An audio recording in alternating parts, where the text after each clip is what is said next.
Okay, guys, we are live. So for those listening at home, welcome to the Dungeon Musings YouTube channel. My name is Kevin Madison, and I'll be your friendly, grim, and glorious master today, because today we are going to be returning for the third time within 24 hours to the Old World, Warhammer, the Old World Roleplaying Game. This is one of the Warhammer Fantasy RPGs published by Cubicle 7. At the time of recording, I believe, Colin, you've got your physical book now, right? Yeah. Oh, that's awesome. Yeah, so they're starting to trickle out into the world. Most of the products for it are still only available in PDF for much of the world, but it sounds like it is trickling out as well. This game is very similar to the Warhammer Fantasy role-playing games that have been published before. One significant difference is that it is set significantly earlier, and there's a bunch of other differences in the game you'll notice as we get to playing. But with me today for this very special, this is a player pick session. Darren had requested that this game be played. So Darren, thank you very much for selecting the Old World as your game. Yeah, it's my pleasure. So today I'm going to be playing Kedrick, who is a human arcane wizard, no doubt ready to get up to some mischief. Very nice. And joining him is Colin, aka Spike Pit. Hello there. Yep, I am playing Simone. She is a knight exile, and she's been so disgraced that she's got no name for more than Simone. They've stripped her of her name. Very nice. So a human Bretonian, yes. Guys, our session opens in darkness and pain. You're not sure what quite happened last, but you found yourself upright, bound, and seemingly with something gauzy over your head. There is blackness, and from the sounds in the blackness, you can hear someone else is breathing. And you can hear the sound of voices approaching. Now, if you guys wish to try and shake the whatever is on your head off, you certainly can do that. Or if you wish to speak before these voices reach you. From the sounds of things, it sounds as if whatever these approaching voices, wherever they are coming from, it is coming from behind a closed door, from the way that it is muffled. But the door does not seem to be particularly well constructed. Excuse me, my goodness. Because most of what is being said is quite clear to you. There is talk of interrogation. There is reference to witchcraft. And there is reference to the pyre. Well, that don't sound very good. Simone will attempt to shake this, what she imagines to be a sack, off of her head. Yeah. Give us a dexterity check, please. Okay. And that would be agility, athletics? Yeah. Athletics? Yeah. There is a dexterity button. Yeah, should be one right next to the skill. Yeah, it's next to agility. There's dexterity, a skill. Oh, I see that now. Right, I pressed the wrong one. Okay, I'll do that. There we go. Oh, because it's under initiative, which throws me. Yeah. Oh, there you go. Yeah, because initiative is a stat in this. So that easily, you toss the thing off, and what you can see... Sorry, I've got a pitbull making sounds in the background here. What are you crying for? What are you crying for, huh? This appears to be similar to where you find yourself. You're bound. Now, one difference is there is no halfling bound with you. It is just yourself. You are bound in a basement, it seems. There is a single candle burning on a table. You can tell from the basement, from the creak of the heavy boards overhead, from the storage that is down here, from the dampness. And next to you, bound, is your traveling companion, of course, Kedrick, a wizard. He seems to be moving around. You may have a moment or so to say something. Right. Okay, Kedrick. Can you hear me, Kedrick? Are you there? I can. Where are we? We're tied in this place. I think they're going to put you to the torch, my friend. What have you done to upset them this time? I like to see them try. Well, so, with that, the door opens.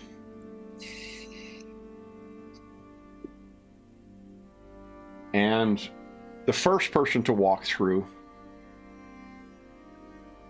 looks like this. Oh, damn Sigmarites. Two more go in with him as well. And lunatics, the lot of them, fanatics.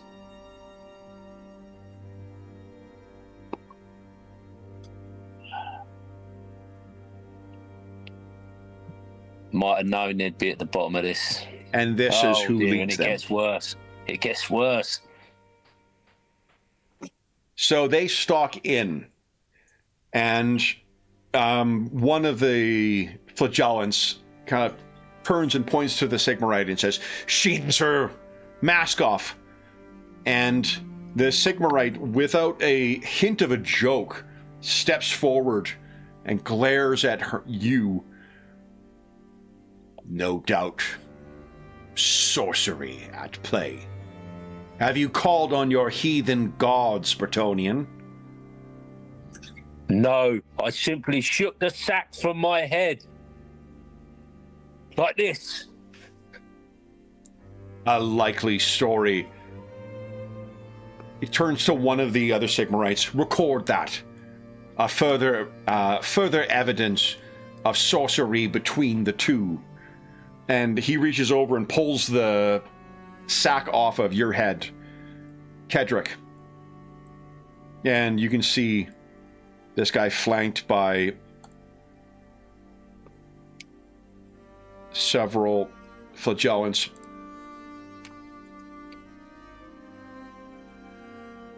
Then, do you confess your sorcery, Bretonnian, or need we question you? Confess, you must be joking. I demand to know why I'm held here and where are these accusations? On what? This is a conspiracy. This is what. I don't even know how I got here, let alone confess. You know, Kedrick, your companion, while agitated, she makes a good point. How did you end up here? So let's maybe take a step back. 3 days prior, in this city, the port town of Talagad, things have been quite active in Talagad of late, in part because of assumptions of continued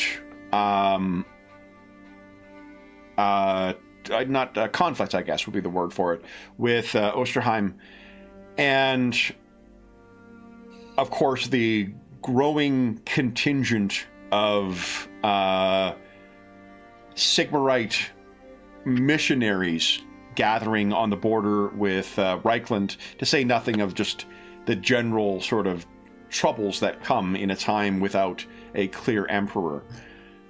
Now, Kedrick, let's bring you guys over to the... Oh, I did. Welcome to Telepan, guys. Now, we know at the start of this day, Kedrick, one of your contacts that you've made, do you think you're originally from Telepan? Oh, you know what, guys? We can actually add a random element here. Who would like to roll for the connection between you two? Can do. Is it D10? D10, please. Yeah. 10. Yeah, there you go. An 8. 8. So you. Ooh, rivals. You were in competition for an exclusive job, a public office, or a powerful lord's favor. What were you competing for, is the question. You guys don't what have... What would we be competing for? Sheesh. I would have thought it some sort of senior position in the town. Something in the like the mayor's office, or some sort of advisor, or yeah, could be. Okay, so that's what led to you guys falling in together, and I'm assuming that Simone knows that you are a wizard, and in this era, wizards are kind of outlawed, so. You need to be either powerful enough so that no one will fuck with you, or you need to be cautious about your displays of power. One of the ways you get around that is the Hexengilde, which is the secret society of wizards that is active in Talagad. It's sort of an open secret, as it were, but your membership in the secret society, that's what that pertains to, Kedrick. But I assume Simone knows that you are an Imperial Wizard as well. Yeah, I think so. And many a time I've told you no good will come of it, and now I'm proven right.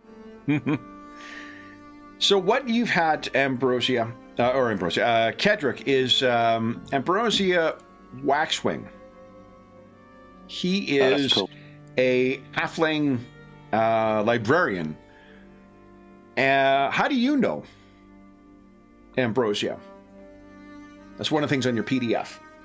Yeah, I think at some stage I was looking for information, and the obvious place to go for a learned man is the library, looking for maps or knowledge. Got chatting with Ambrosia, and since then of shared knowledge, I've found items on my travels and returned them so that Ambrosia can make copies of it, or we've basically a bond of sort of knowledge, of friendship that's based around knowledge and sharing knowledge between us. Okay, love it. So one of the things that Ambrosia does or is happy to engage you as in a professional capacity for, or even just for favors, is recovering odd bits of lore or magic. Yeah, and I think she works with the Hex. Was it the Hex Guild? Is it Hexengilde? Yeah, Hexengilde, and sort of stores things and moves things around in the sky, in the sort of disguised way of just books and knowledge rather than magic. So a bit of a go-between.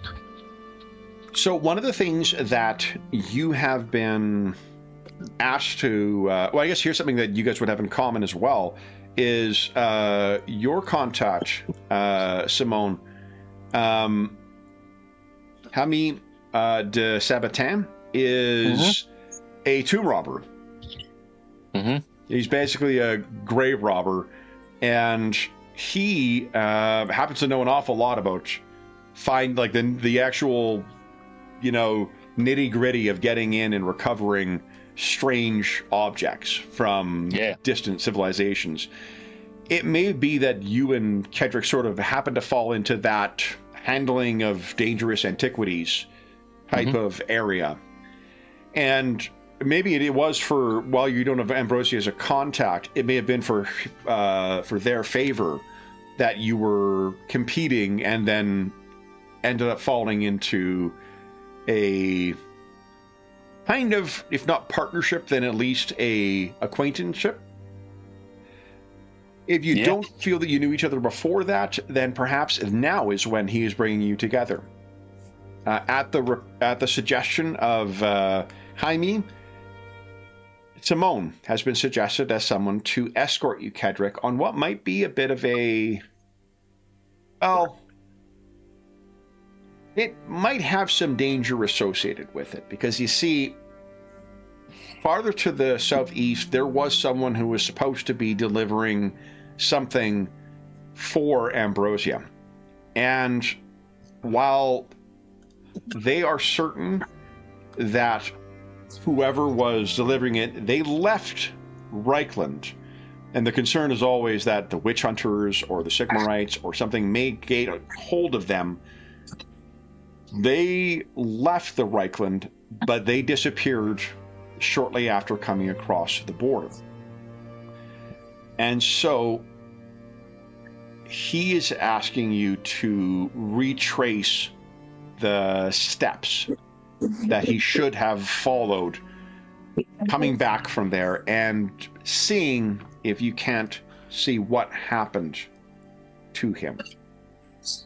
So this would mean leaving Talagad, heading down the Talabek, checking in at Ravenstein, Alenhof. Where is the border here? Hold on. I actually got... Let's see. Let's even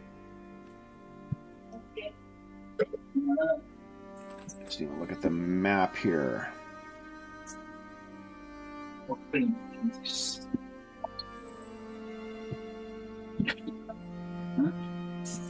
Nope. No, it's not that.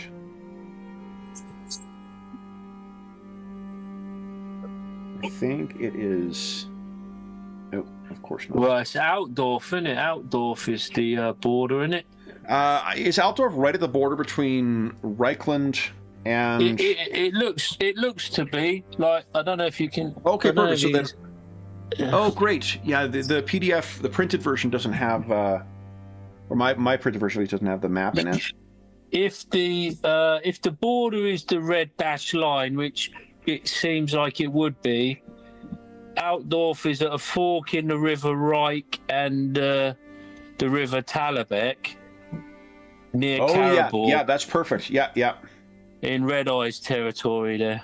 Yeah, so it actually, like, the border with Reichland is still fairly far off of this map, in fact. Yeah. Eisenfuss is kind of further north. So that's what you are being retained to do. Obviously, this is dangerous. Whatever happened to this person is going to be... it is a place that, whatever reason they went missing, Ambrosia does not think it likely that they just did not show. They think something may have run afoul of them. They're not asking you to recover whatever was supposed to be transported, although if you can do that, there will be a bonus paid. What they simply wish to know is that if the particular, shall we say, trade route from the Reichland has been compromised, they will need to make alternate arrangements.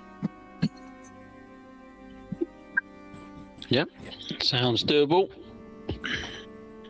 And then, that is what has led to several days of interminable travel along these awful, riverside communities. Some of these are proper full-sized towns. Some are full cities, but many of them are these hamlets or thorps that have barely anyone in them and have a bit of a, backwoods kind of distasteful quality to them. Would you guys like to do anything in town, or would you have liked to have done anything in town before you departed? For instance, you could have done some legwork with some of your existing contacts. You could have, drawn on some of your assets. I would assume, Simone, that you are bringing a horse along with you. Yeah, that would be cool. don't know what my market stall asset does. So I have a market stall. yeah, that's what the market stall does. Let's see here. It's on page 104 of the book. Market stall. You have a stand and awning to set up wares in your local square with the license to a specific plot. Status corresponds to the value of the trappings you sell, from brass buckets to silver textiles to gold spices. Now, you thought, Kev, can I play a Bretonnian knight character? You absolutely can, and you can be a bucket vendor. So, So is that me that's selling this stuff, or have I got like? Have I just kind of like? I'm assuming you're going to have someone who you can trust to leave the stall with to sell things. Yeah, but that's like my business concern, isn't it? It's like it's your my side hustle. Exactly. I should say what someone younger than me would call a side hustle. Yeah. So yeah, you've got your market stall. If you wish to give any instructions to your staff for your how to operate your, and again, it doesn't need to be buckets. It could be whatever, any other brass tier kind of resource. So what about you, Kedrick? I think I'm pretty much ready to go. I mean, obviously gather up everything that I need, but I can't think of anything really that So like, for instance, if you wish to draw on say your secret society asset, you may ask whether anyone has any knowledge of yeah, I wonder if there's any contacts in any of these towns within the society. Ooh, yeah, that I could reach out to that might have a bit of local information on someone travelling through there, or any dodgy Sigmarites or witch hunters or any sort of things to be worried about. Why don't you give us, let me see here.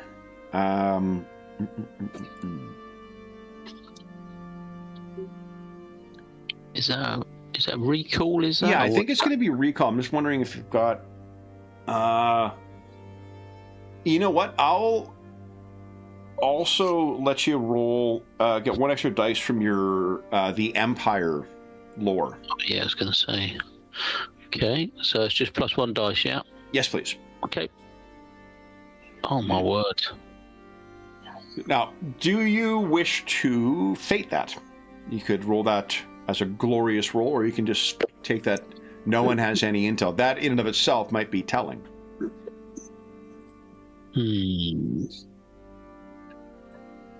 Yeah, I'm going to leave it. I'm going to leave that as, no one really knows what's going on. No.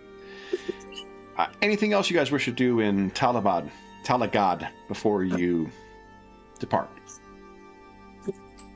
No, I can't get out of my character sheet. I made it massive and now I can't get out of it. God damn it. What? Let's see here. Let me try. Did that make it smaller again? No, it's just... Here, let me see. What if I put... let's do this. Edit. No, edit.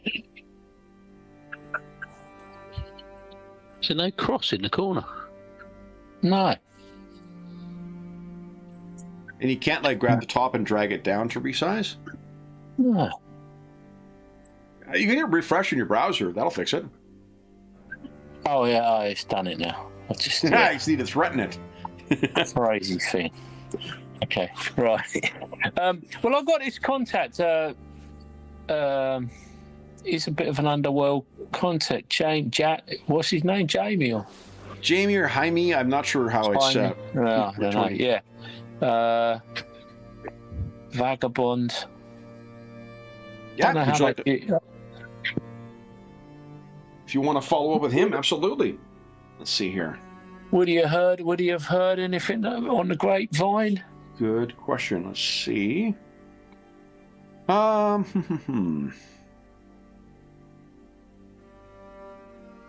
So you'll probably meet him at River's Run, which is a tavern located on the cold side, right here.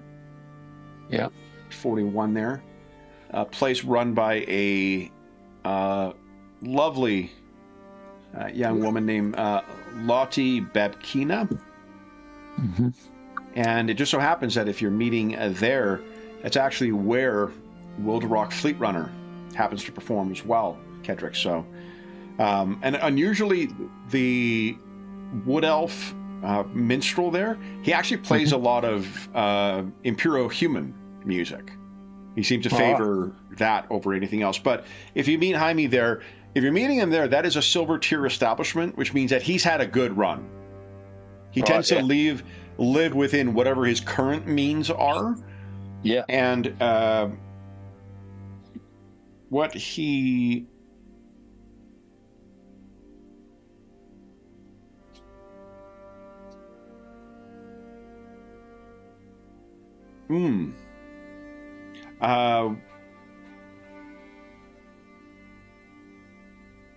So if you meet up with him, he'll buy you a drink to celebrate. Oh, right. Good fortune. Sabine, and he's probably speaking Bretonnian with you as well, for that matter. Yeah.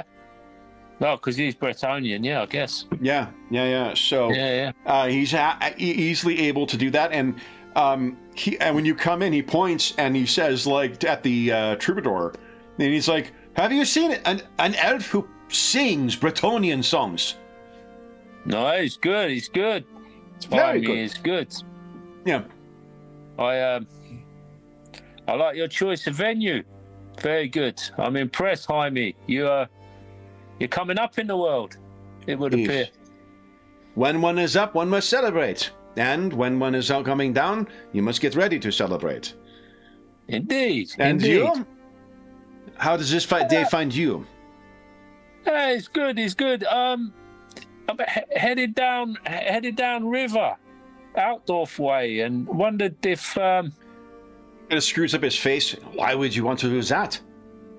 Well, escorting an associate needs some protection. Huh? You are strong. Sorry? You are strong. Well, yeah, I don't like to boast, but comes with the job. Indeed. How can I help? I just wondered if you'd heard of any trouble or some such. Any. Well, we're looking for a fella that's gone missing. Was gone down that way and then it's just gone missing. I didn't know if you'd heard of any trouble down that way on this route. Is gone that way, or he has come this way? Well, my understanding was he's gone that way. No, he was coming from the Reichland. Oh. He safely navigated the Reichland and then got lost. That's his... Yeah. Is this friend, he would... The Zev would not be... Was they doing something that Sigmar would not approve? Well, does Sigmar approve of anything? Nothing fun. Ask. I mean, you've only got a... Well, it doesn't take... Well, let's just say it doesn't take a lot to offend these lunatics. Agreed. Is this friend as a...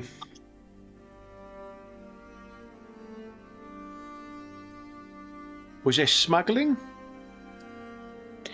Was doing something otherwise naughty? Yeah, I think it would be safe to say quite possibly. They could be robbed then. Could be betrayed. Many things can go wrong. Has there been much Sigmarite activity down towards that way? Down by the border? They have, and die here across the border too. Whereas Rackland will not send soldiers yet. They're war priests, they come. They're witch hunters, they come.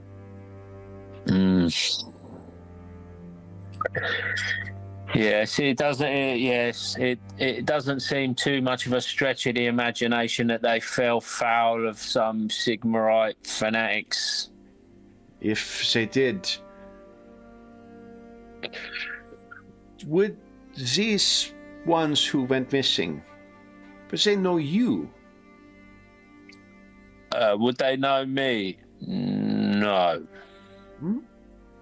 Then they cannot be tortured to tell who you are. True. However, I'm not sure that they may know my companion. Then you must either find a new companion or take great care, Simon. Well, I always take great care, you know that. And I'll be taking a fine horse with me as well, so should things go pear-shaped, I will mount up and retreat to a safe distance, perhaps. Consider my options before charging back in. Yeah.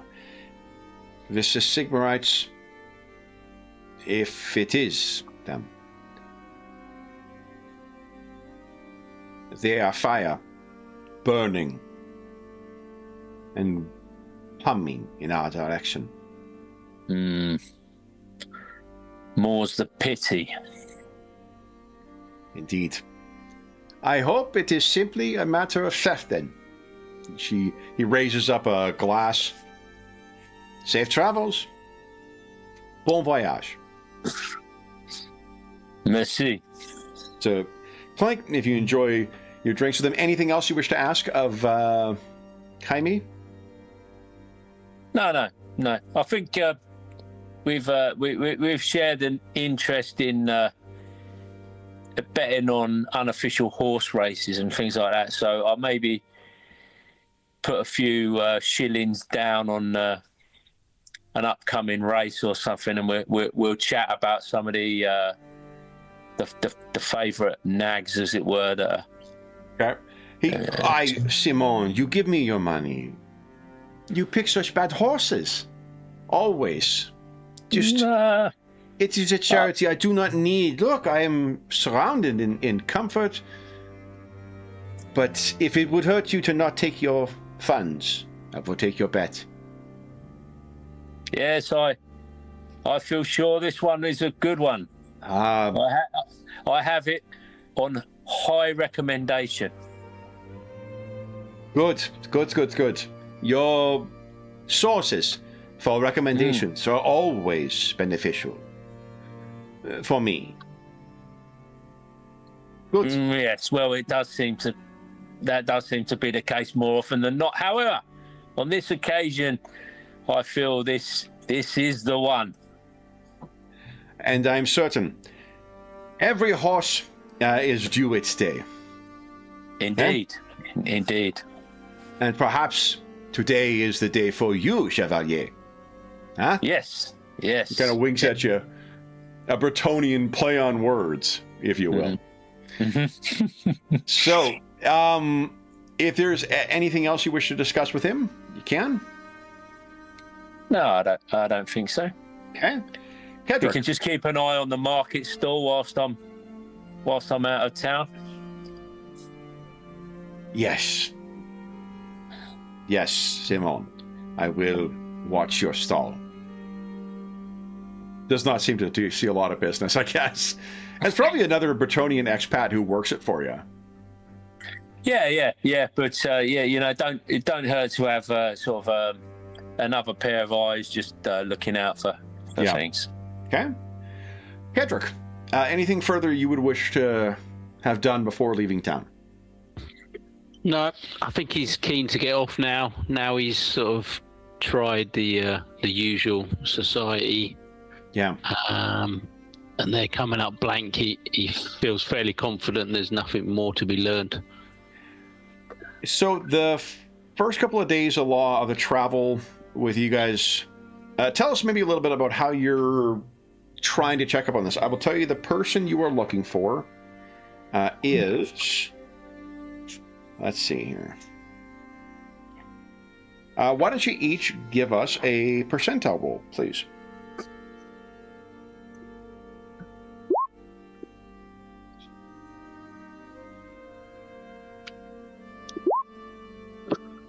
All right. So... Oh, I rolled 2 there, it would appear. I was expecting a noise or something to happen, but it didn't. Okay, so...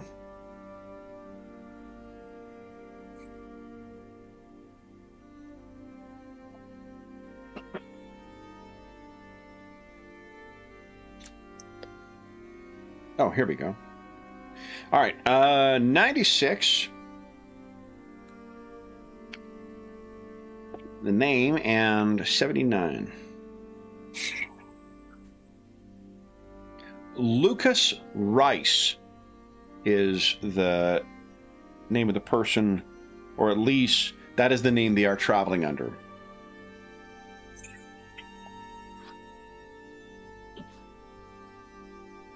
How do you think you would have been making your inquiries as you're stopping off along the way here? Well, is there a regular sort of I mean, when you're traveling on the river, is there like, you know, river boats are us kind of thing? There's kind of like there's the equivalent of the roadside inns. Oh, okay. Like, I think they call them coaching inns when they are on the road. I'm not sure if there's a barging inn. Yeah, or a boating in, or yeah. I mean, Warhammer Fantasy does love its double entendres, so I could see how they would call it a barging inn. Okay. Yeah. There's a support character in this we were talking about this morning, whose name is Lieutenant Danya Kessler, I think, but we kept calling him Lieutenant Danya, which feels like a Forrest Gump reference because it's Lieutenant Dan. Maybe. I mean, would we just ask if anyone had? I mean, do these places? Do you imagine these people kind of? I don't imagine they sign like a visitor's book or something, or hand it. Yeah, probably they do. Because I mean, if in the event something goes wrong, at the very least for the road wardens or for the river wardens, you want to have some name you can, access. You're not checking IDs or anything like that, but at least having some. Maybe if you can gain access to the, inns or check them surreptitiously while you're checking in, you may be able to double check that. Yeah, I mean, if you are signing in some kind of ledger, just to say that you're here and you're stopping for. Yeah, I think. I mean, I suggest to Kedrick that we should perhaps try and get a surreptitious look at when we sign in, see if we can see, or perhaps. I mean, I distract the innkeeper or the patron with just charm them a little with my female wiles. What's your fellowship again? Good question. I mean, you got a charm of 3. Fellowship's a 2, but you got a charm of 3. Yeah, I mean, I'm not going for anything sophisticated, but just I imagine most innkeepers, if a sort of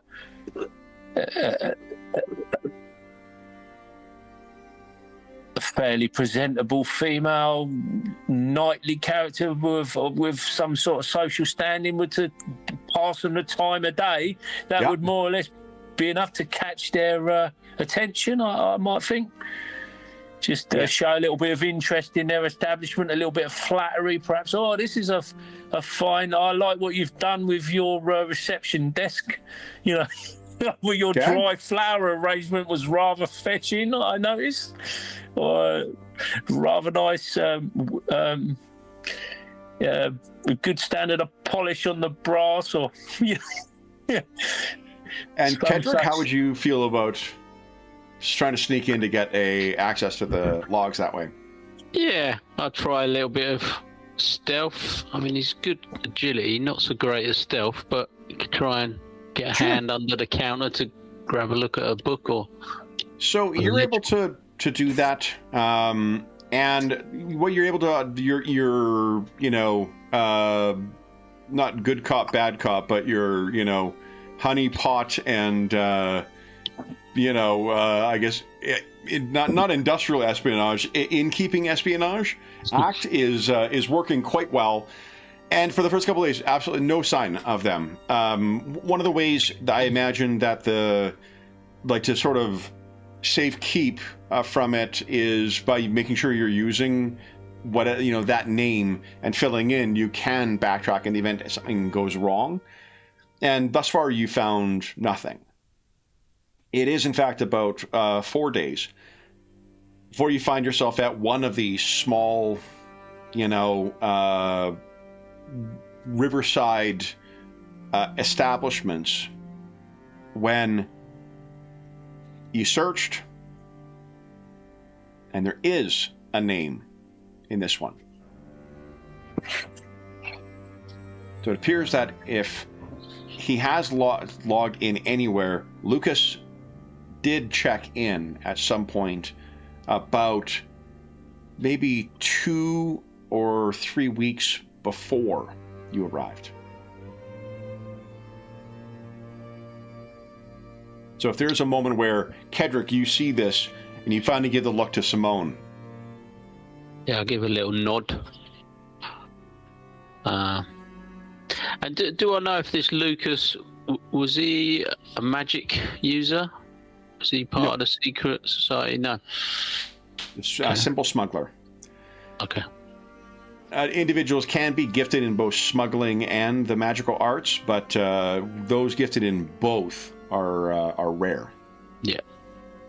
So then, if he came upriver, this would be as far as he got then. Seems like, yeah.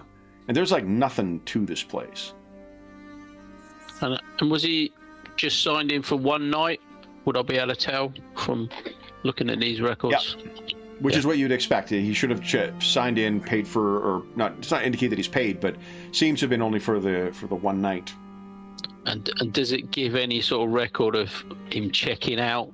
Is that a thing? Not in here. This is more of a guest book, I would imagine. Yeah. If you do, we can make rolls though. If you want to gain access to more substantive, records of the innkeeper, you can certainly do that. And you are literate, right? Literacy is one of your. Yeah, that's the law. I think I'll probably ask him at that point. I sort of just try and put the book back as quickly as possible without him noticing. Mm-hmm. And just ask him outright. Good sir, I was wondering if you might be able to assist me. I'm looking for an associate that come through this way, I believe, and I wondered, would you have seen a man, Lucas Reyes? Give us a charm check, please. If you would remember such a name. 1. His eyes narrow a bit. Lucas Rice. Yes. Do you know if he'd stayed at this fine establishment? You a friend of his? I know. Yeah, we know each other. I'm not so sure we'd be close friends, but we've definitely worked together. Right. Let me check my log. The name doesn't ring a bell, but it rings up. It probably must be at least 2 weeks ago now. Haven't heard from him. 2 weeks. He's been busy of late. Maybe Let me see. Rice, you said was a name. Lucas Rice? Yes. Reiss. Slams the book shut. Nope. Didn't stay here. Did you go well back? Could have been more than 2 weeks. Maybe 3 weeks or more. It gives you a bit of a look, and it's really only your social standing that's preventing him from chirping. And he says, well, I checked, sir. I ain't seen no one named... You said Rice. Lucas Rice, your friend? Yeah. Well, associate, yeah. Associate more than friend, don't you think, Kedrick? Yeah. Looks up at you, Simone. Are you friends with him too? No. It's not really. No, just. I work with Kedrick. Kedrick is the one who's interested. I'm here helping Kedrick. I see. Well, just for the one night for you two? Yes, just the one.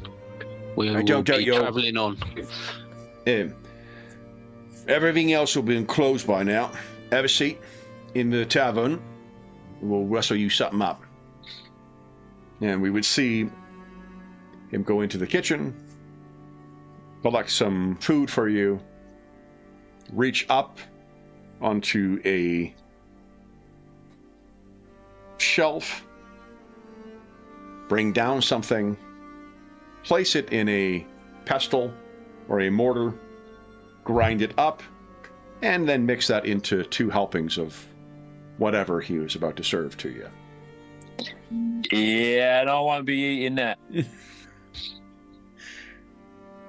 And now we return to where we left off. You knew there was something off about that innkeeper, and you knew that you shouldn't have eaten that meal. Where these Sigmarites have come from, you have no earthly idea. You did not see them when you checked in. You did not see them in the tiny hamlet of a town. Now, the lead Sigmarite says, I ask you again, witch.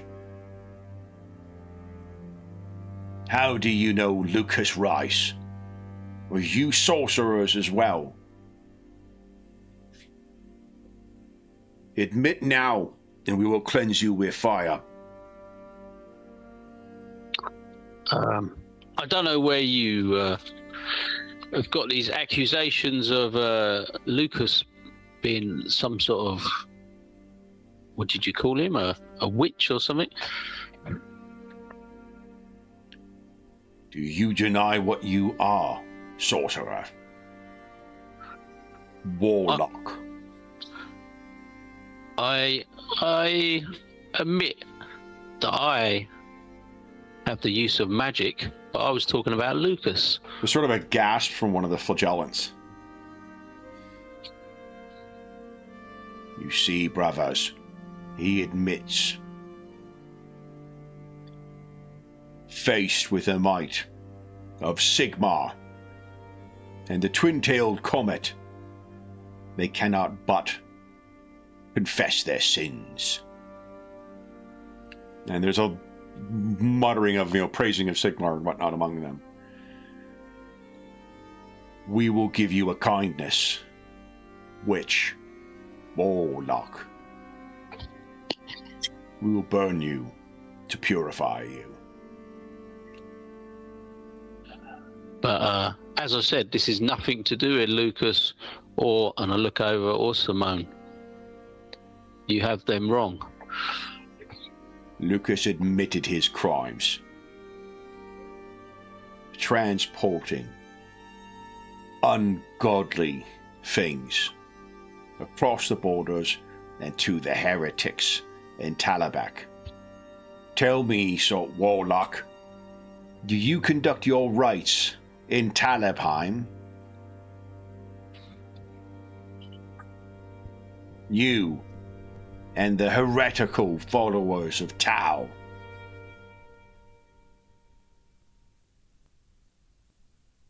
I've confessed to you my use of magic, and that is all I will say. And you only partially confess. You will burn. And you, Bretonian, your last opportunity for salvation. Confess your sorcery. And the one the one flagellant says again, she used magic to remove her head. I simply shook off the sack off my head, you simpleton. Now, free me from these bonds, and these accusations are unfounded. I am a knight. I will fight any of you in single combat. You free me from this, there is no need for sorcery. I deal in cold steel. And if ever I get the chance, you will find out exactly how I deal in cold steel. I don't need the sorcery. I have might of arms. You see the Sigmarite priest just slowly shakes his head back and forth. You had to drug me. You had to drug me to tie me in these bonds. And how about your sorcery? How did you get me here? Potions and drugs. It was the way of Sigmar. The dishonorable way of Sigmar. That's what I say. Why didn't you face me? Why didn't you face me whilst I had my senses about me and I could defend myself? You tied me up like a villain. No. We have not tied you as a villain. We tied you as you are. A heretic.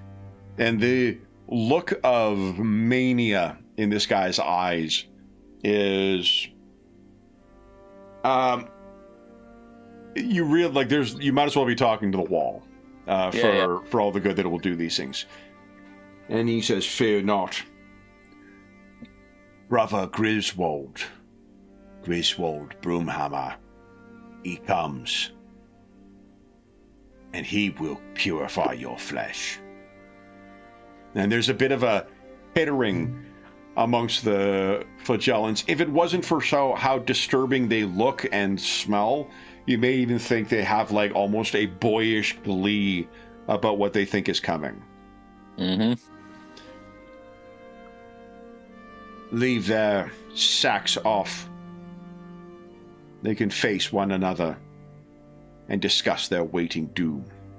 Brother Griswold comes. And the priest turns with great flourish and leaves. The two others leave.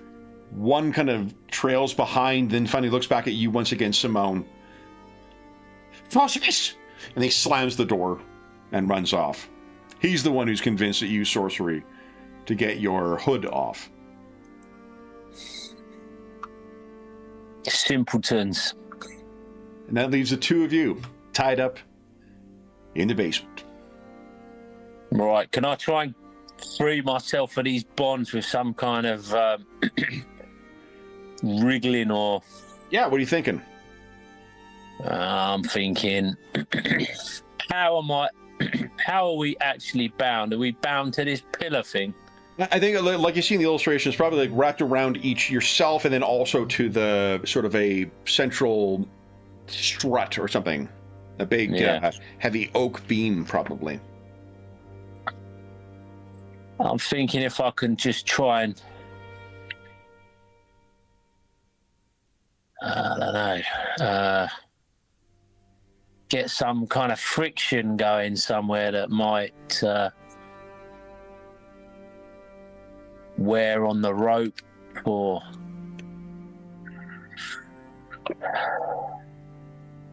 have I got any sort of... Have I got any sharp Well, I don't. What would I be wearing? Have I got any? Have I got anything sharp? You got your about tabard and whatnot. Like you can see your material, all your stuff is kind of down here as well. Your armor's been sort of piled in a heap. They have removed your most of your armor, so you are just wearing whatever padding or clothing it would have been underneath. They've removed your sword. They removed your. I can't remember if you've got a dagger or not. But your great sword, your shield is all sort of sitting in a corner of the basement. Just checking the difficulty. Just wondering, mate. Maybe if I could shrink down a bit and try and shrug them ropes off of my shoulders, and maybe try and get my head out, get a bit of slackness in the rope or something. I think. Sorry, Darren, you were going to say something? Well, no, I was just going to say. I admitted to it because I'd rather he lit the fire than sort of tortured us, because I can cast a spell to protect us from the fire, and that would burn the ropes and free us in that way. But if we can get free, then even we have the upper hand. But okay, let me look in here. I tell you, I am looking forward to having that GM screen out. I'm having to keep looking up shit on my PDF here.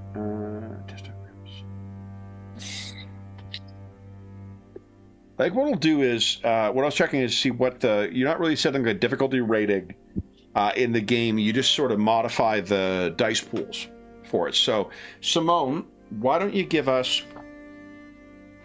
It sounds like you're trying to use dexterity more so than just brute force. So you're not using brawn. Give us a dexterity test, and we'll make it at minus... I think it's -2 dice on this. Because they have done quite a... make it -1 dice. -2 is probably a little too onerous at this stage. Okay. Right, -1. Hey! So, marginal success means there's a success, but there's also a complication that comes with it. What you could do is spend a point of fate, roll 2d10, and hope for a 3 or less on one of them. 2 successes gives you a full success. Yeah, why not? Okay. So just roll 2d10 then, please. And you're looking for 3. There's no re-roll mechanic or re-roll. There's a 3. There's a 3. Hey! So it takes quite a bit of effort, and then your green bar is your luck point, or fate points, not luck. Madison, we're not playing Tales of the Valiant. Sorry, guys. Sorry. You managed to get yourself free of the ropes with a great deal of effort. We're talking, this is probably an hour's worth of work. During that time, Kedrick, is there anything you wish to do? I was going to say, I was going to see if I could assist in some way, but by sort of manoeuvring to try and give any slack and things, but I guess it's too late now. I mean, there's probably points, because you're all tied up together, where, it's good she's not, didn't kind of brute force it through, because that would sort of crush you. Yeah. So I would have been, just trying to maneuver to give a bit of extra slack here and there as and when. Now that she's out, if you wanted to try and do the same, you could give us a dexterity test with no modifier. Okay. There's a little bit more give there. Marginal success. Okay, so same thing. That is going to have some consequence, potentially it makes some noise, or you could spend a fate and try and fish for that last success. I think I'm going to rely on Simone helping me sort of finish the job, basically, and keep an eye on the door in case they come back. I think help adds 1 dice, I think. Yeah, I think so. Yeah, give us a 1d6 roll then, please. Kedrick. D6 or D10? D10. Yeah. Playing in easy mode. Unfortunately, that's not enough. So, Simone, you will have time to... What do you think you would do given a couple of minutes of time you've got while Kedrick is sort of getting himself out too? Grab my sword and try and cut the ropes. So you're doing that, and I think there's just one moment maybe where Kedrick is trying to get himself out, and you cut at the time when he's trying to yank. You stagger forward, and you batter up against a table, and it rattles quite loud. Mm-hmm. So you think someone hears something, and you can hear kind of a thump from upstairs and a shout, and there's some running across the floor, but it's not clear where they're going, and you think you can hear the sound of a door being thrown. And then there's some muffled shouting going on. You're not hearing the sound of anyone coming down the stairs as of yet. What would you guys like to do?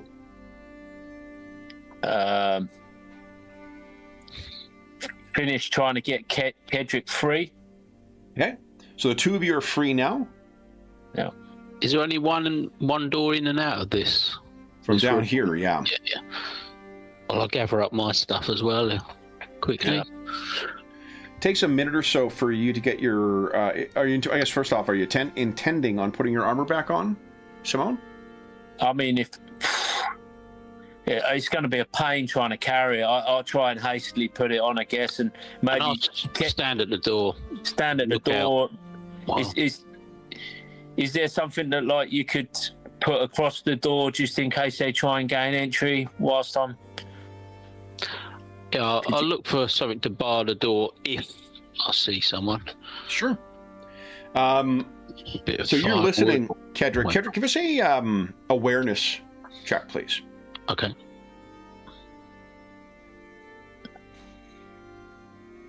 So you're partially distracted by Simone, and you're having to kind of stop and like, no, here, let me help you with that. It's a difficult thing to try and armor up without assistance. And let me see about...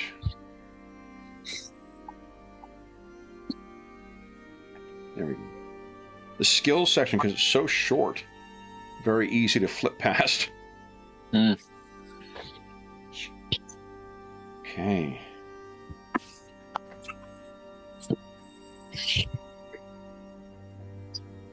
So I think you miss the fact, because you're there's no one coming down the stairs, there's no one seemingly approaching the door, but you sort of go over and help Simone every now and then with getting something attached or getting something positioned properly, that you both miss something else, and there's the sound of a thump of something hitting the ground.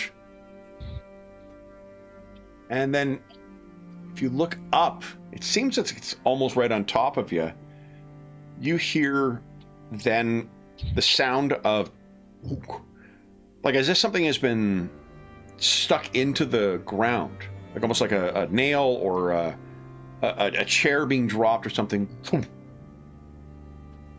And then through the very tightly set beams, you're beginning to see something slowly bead in there and then drop down to the floor. And it's blood. Blood. Mm. Something's happening upstairs. Simone, you are fully equipped. Would you like to be wielding your sword and shield or your greatsword? I think this is likely to be potentially close quarters fighting, so I will be sword and shield. Okay. And heading for the door because I feel like somebody who can't defend themselves is potentially in trouble, and it is my nightly duty to go and assist. Okay. So you throw the door open and charge up the stairs. Kedrick, what are you doing? I will be close behind. Okay. Yeah, looking for what's going on.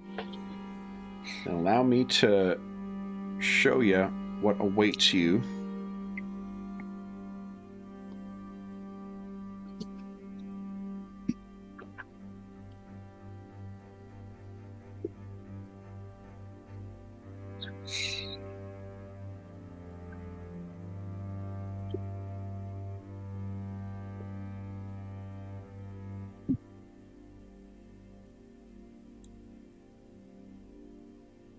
All right.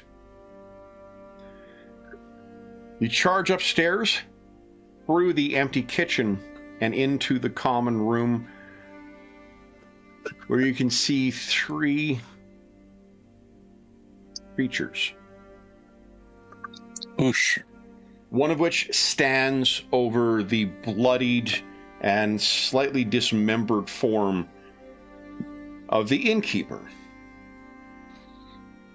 He seems to be dead. These creatures seem responsible and they bleat out in anger.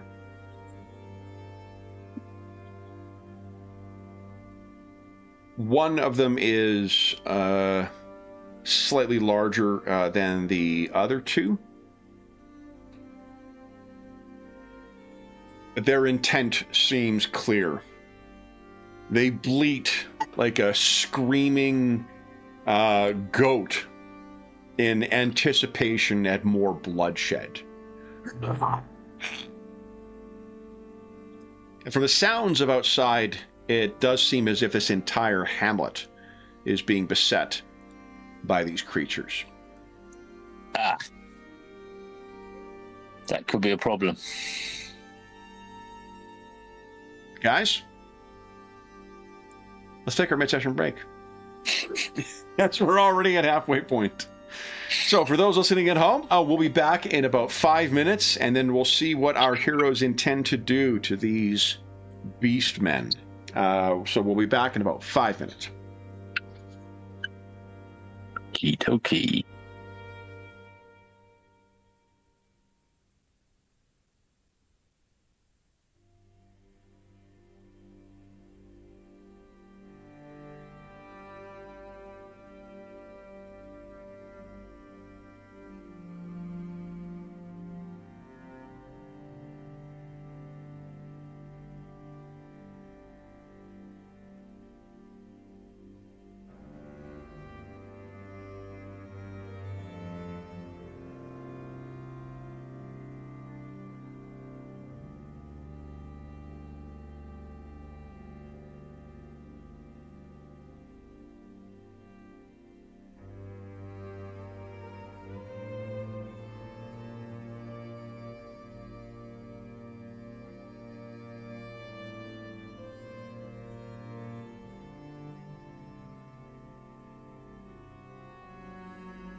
Ooh.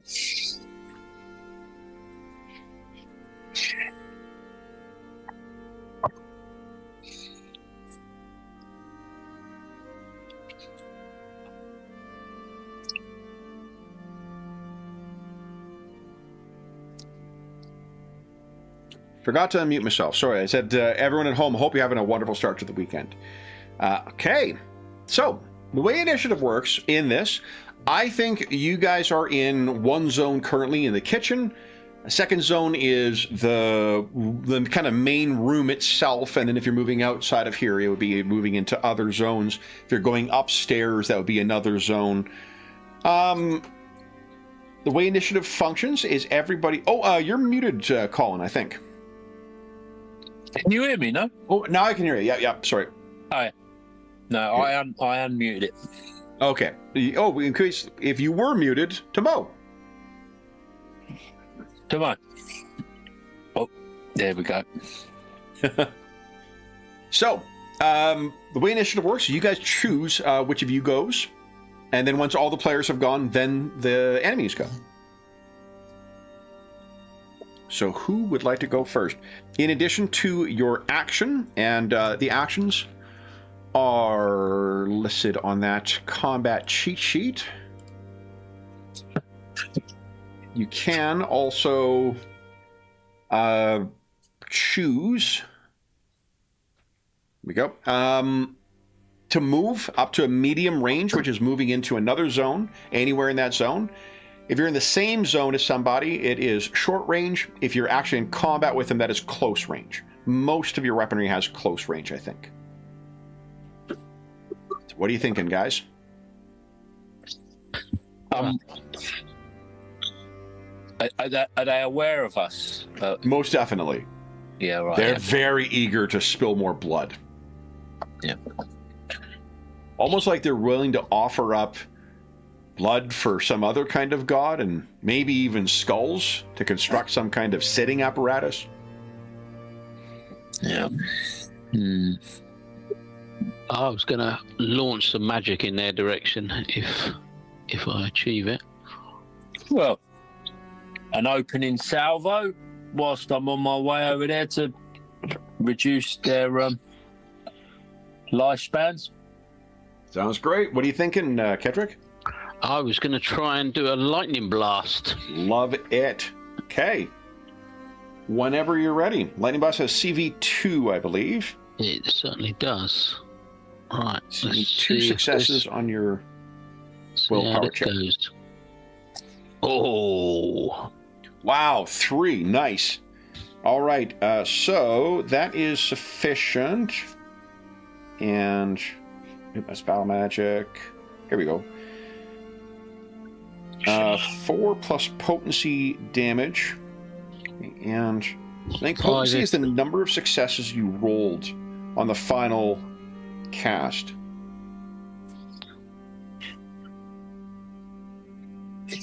Yeah, the number of successes regardless of the CV of the spell. Oh, so yeah. What's the 4 plus? What was the damage? Is that damage? Is it? Yeah. So the target suffers. Yeah, the target suffers 4 plus potency damage, or 5 plus potency if they're armored. The damage the potency is the last spellcasting action that you took. However many successes you rolled in that. So you got 3 successes. That means, and which one? So does it target everything or? I think it's only one. One target. Which one were you targeting? Do any of them look like they're armored? The smaller ones. I think they're all armored. Yeah, they're all armored. I guess it'd be the middle one then. Okay, the biggest. Armored. Excellent. So that is enough to inflict a wound. So he is. That is 1 wound. This is a type of adversary you've not yet faced. Ones that suffer more than 1, but he it's playing across him, and there's scorching, and his flesh is sizzling and bursting, screams out as if this sort of anger and pain is further energizing him. He has suffered 1 wound thus far. I'll put a little 1 in there. Boop. All right. You could move as well, Kedrick, or you want to stay in the kitchen? Yeah, we can't get... We've just come up, haven't we? So this is as far away as we can be. Yeah, I think I'll hold my ground here. Okay. Simone, what are you thinking?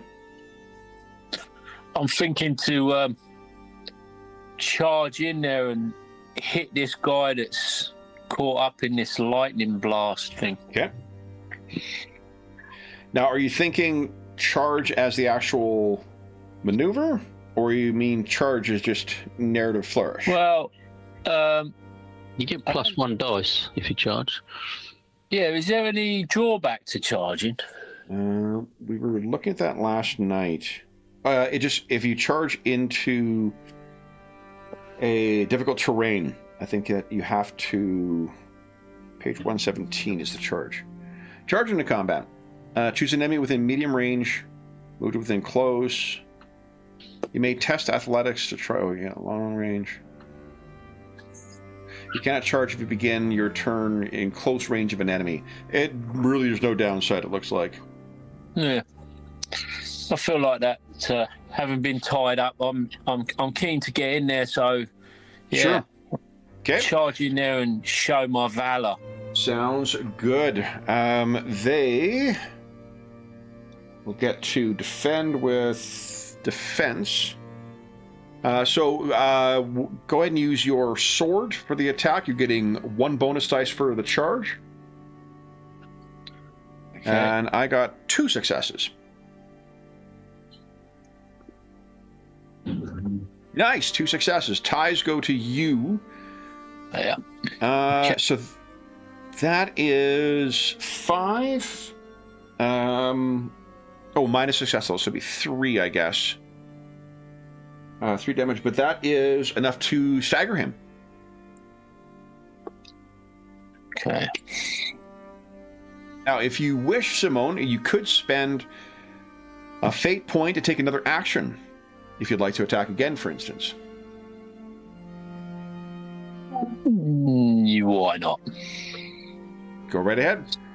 Let's do that. There's defense. How do I take that? Hold on. I'll do my fate point in a minute. Let's do this. Roll that. Only got 1 success this time. Have I still got my... Do I no longer get my bonus? I don't think so. Yeah, I'm probably not charging now, am I? Yeah, just for the 1 attack. Yeah, that seems fine. Okay. 1 success, but again, ties go to you. So, he will either have to give ground, or go prone, or take a wound. He cannot give ground because there's not an open door. There is an open door, I guess. I don't...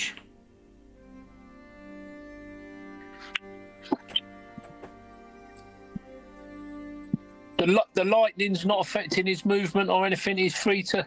He's still free to move. I think he'll just take the 2nd wound. Okay. All right. Then it is their turn. So, let's start with the big guy. He's going to try and take you down, Simone. So I need you to give us a defense.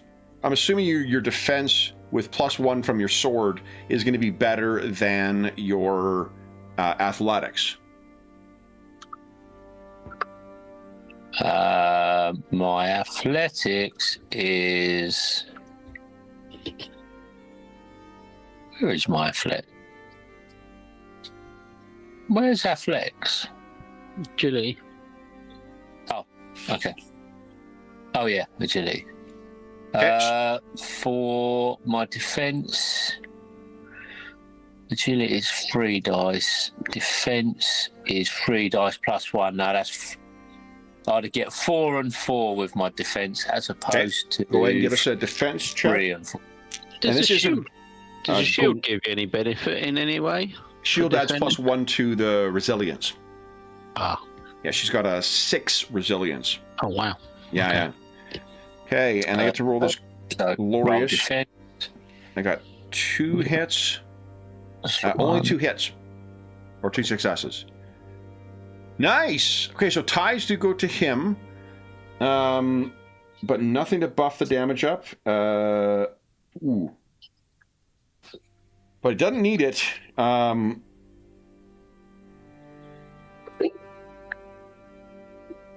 So it is 7 points of damage, which means you suffer a wound.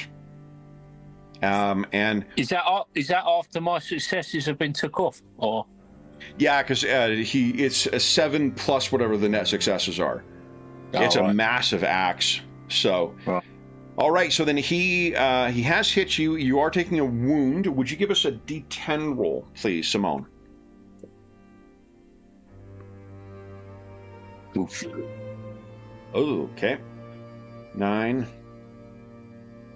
I'm sure it's fine. It's oh no. A crash against your leg or pelvis sweeps you clean off your feet. You suffer the prone condition. You can remove this condition by using your free move or the recover action. Until this wound is treated, all movement counts as difficult terrain, which means you need to make an agility test. And you're not going to be able to withdraw. So let's put a little purple dot on you for purple being prone. All right, and so you see this this hideous thing just knocked Simone to the ground. Now, you could burn a fate to ignore that wound, but it would remove that fate altogether.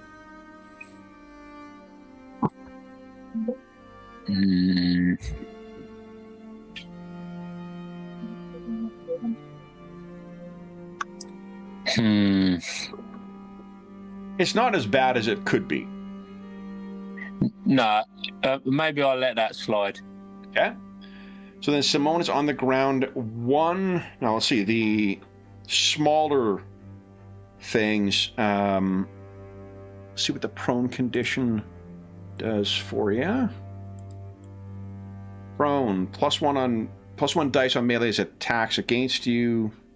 That's it. Okay. So, with you being knocked to the ground by this larger bestigor, one of these kind of lurches forward with an axe and tries to hack at you.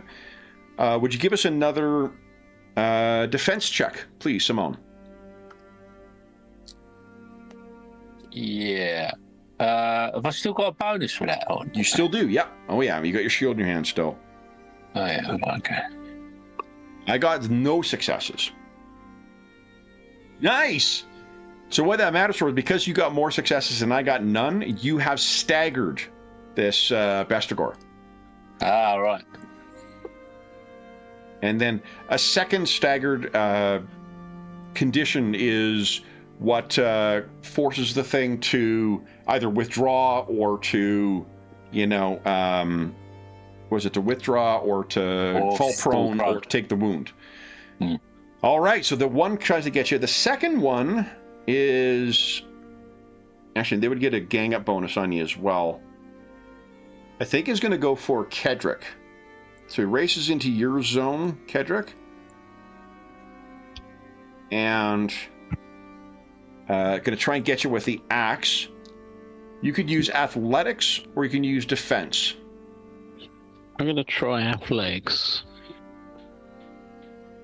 I got no successes on my attack. Nor did I. So nothing. Okay, then he's hacking at you and you're able to get out of the way, but smashing plates and knocking shit over in the kitchen as he's trying to get to you. That is the end of round 1. Round 2, our heroes go first. What would you guys like to do?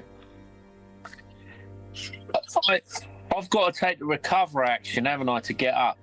No, you can actually, with this particular injury, you can actually use your free move to get to your feet as well. All right, okay. It's up to you, Kedrick. I'm just going to stand up and hit something. Well, you do that, and then I'll respond depending on how that goes. All right. Okay. I put a brave face on it, making out like all's good, and get up as agilely as I can. Okay. Try not to reveal an injury. Okay. And then I'll strike at this the big guy. You got it. Okay. I'm rolling defense. I got 1 success. Oh, hold on. Oh, there it is. Remember, you got your access to your nightly thing as well. Once per session, you can declare something as being for honor. Can you do that after the roll, or? Good question. Typically, like I know you can with A lot of them you can, can't fate. you? I'm wondering. See, what I'm hoping that you must be able to, yeah. Because you I'm can hoping use. that this guy might be a champion or a monstrosity or some sort. Because if so, then I might be able to polish these other two off with some glorious. Oh, action. nice. Yeah, good thinking. Okay. I will tell you, mechanically, he is what's called a brute, which is a step towards champion, step towards monstrosity. But monstrosity is kind of like a boss monster that has certain special abilities, and a champion is a creature that takes wounds the way you guys do. This thing is a brute, which is a little tougher than a minion, but not. All right. So he's not up to that. He's not up to that. Not yet. All right. So yeah, No. but you roll and you're back up on your feet. Go ahead and give us your attack roll. I just rolled 1 success in my defense. That's it. I've got no bonuses here, have I? No bonuses to the attack. No. Nice, 2 successes. There you go. So that is 4. Woo. So he is staggered a second time. You actually force him out the door. So you, with your flashing blade, he's been forced to give ground, and he staggers back out of the thing into sort of the foyer of the inn, almost out the door. I'll make him a little smaller, leaving just you alone with this other staggered gore. Anything else, Simone? No, I mean, the only way I can do something is to spend some fate, but I'm right in thinking, because I've used any. No, I think I'm all done. You're good? Okay. Kedrick, what are you thinking? I think I'm going to try and hit this one this time with my staff. Go ahead. Not very good at it, but we'll give it a go. Okay. I got 1 success. I got 1 6. Oh, I rolled the wrong thing. Oh, you idiot. Let's try that again. No, well, you did roll 1 success, so he'll be staggered then. You kind of batter at him. You've knocked him off his footing a bit. If I use a fate, would that wound him? Or if I made it a glorious, like an automatic... that would only be a reroll, You'd have to wouldn't it? burn fate in order to make that a success. Even if you got 2, he's a little too tough to... Nah. Yeah, you have to kind of batter him down. Yep. All right, then the villain's turn. The big guy is going to roar and recover to get rid of his staggered condition.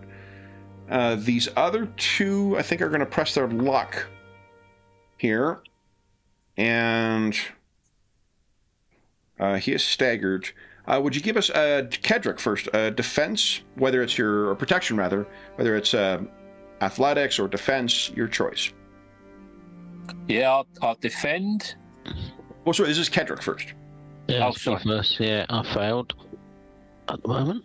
Failed? Okay, I got 1 extra dice here. 0. There we go. I'll use this. I got a single success, which means 4 points of damage. What's your? Yeah, he's only got resilience 2.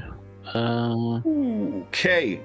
So a wound. Would you give us a D10 roll, please? I was just thinking that I might re-roll that. Sure. Yeah. Because Made it glorious. Yeah. So let's just re-roll the whole thing, isn't it? Cause it is, yeah. Because you got all fails. I've got 4 dice. It's just they need to be 1s and 2s. Nope. Oh my goodness. Okay. Give us a D10 roll, please. D10. 6. Stomach blow. Okay.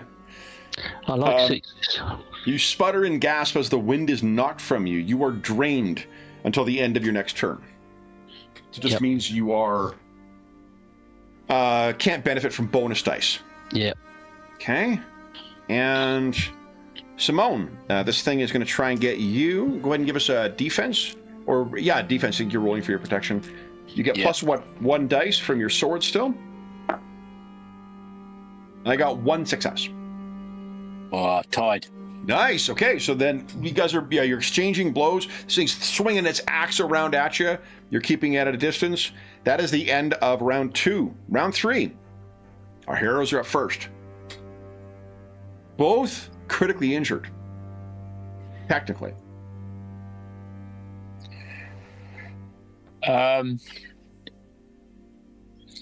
Well, if it's all right with you, Kendrick, I might just try and see away one of this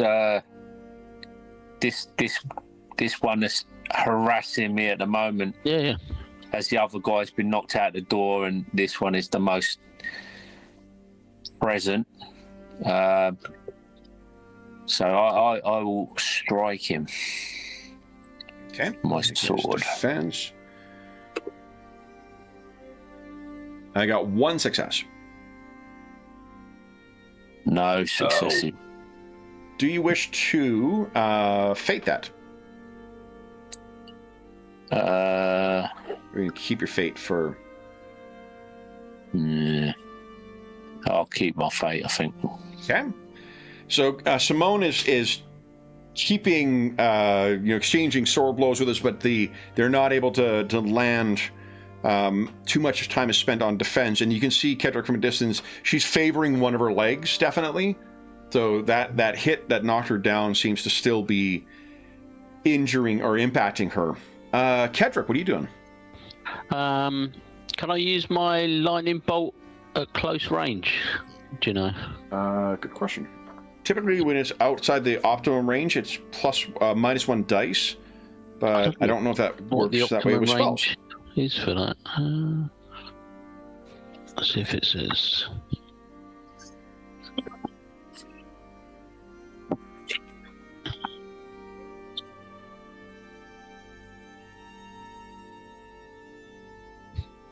I think it's only when you're holding on to power that it's a problem.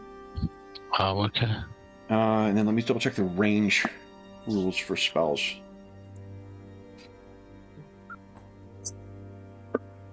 There's nice production values on the books. Oh, that's great to hear. Like the art in the color version in the PDF looks fucking incredible. C7 always does a great job on their books. Yeah, they're nicely constructed as well, sewn and Yeah. No, so you're free to use Lightning Blast again if you like. Yeah, I think he'll fall back on that as more reliable than his staff. Okay. So he's gonna try it once again. Go. No, that's not enough. You want to fate that? You got no miscast yet. So that'd be 2d10, wouldn't it? Yeah. Let's try that. There's a second one. You get Lightning Blast off.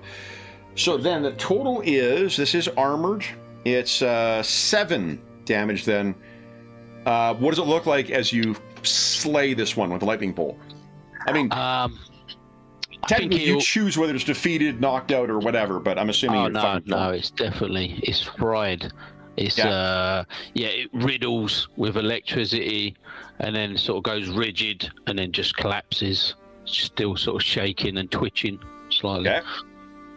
You still have you could move. You could. I think I would just move into the other room to show like this thing that there's 2 of us now, and it might cause it a little bit of Hey, so you're in the same zone now. Simone. Oh, you went first, didn't you? Yeah. Okay. So I think this one is going to get rid of its... It's going to recover. Get rid of its shaken condition. And that's it. The Bestigor. Ooh. I mean, it is driven by kind of fury. Smart thing would be to, Shadowrun style geek the mage, but I don't think it's smart. So it's blaze out again and charges in on Simone. I'm getting a funny little artifact where the number 2 on the dot doesn't move with the rest of the thing. So the number just hangs around. But this thing charges in on you, Simone. I need a defense from you. You'll get +1 from your sword. The attack modifiers? Yeah. Do they work for when you're defending as well, or literally only when you're attacking? Typically for attack, like if you for outnumbered. Yeah.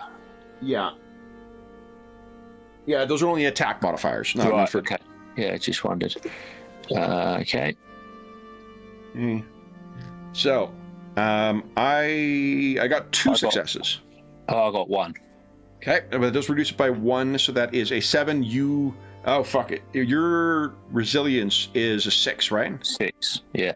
And unfortunately, this thing hits hard enough again, so it's a second wound, which means, would you give us a 2d6 roll? Because you have 2 untreated wounds now.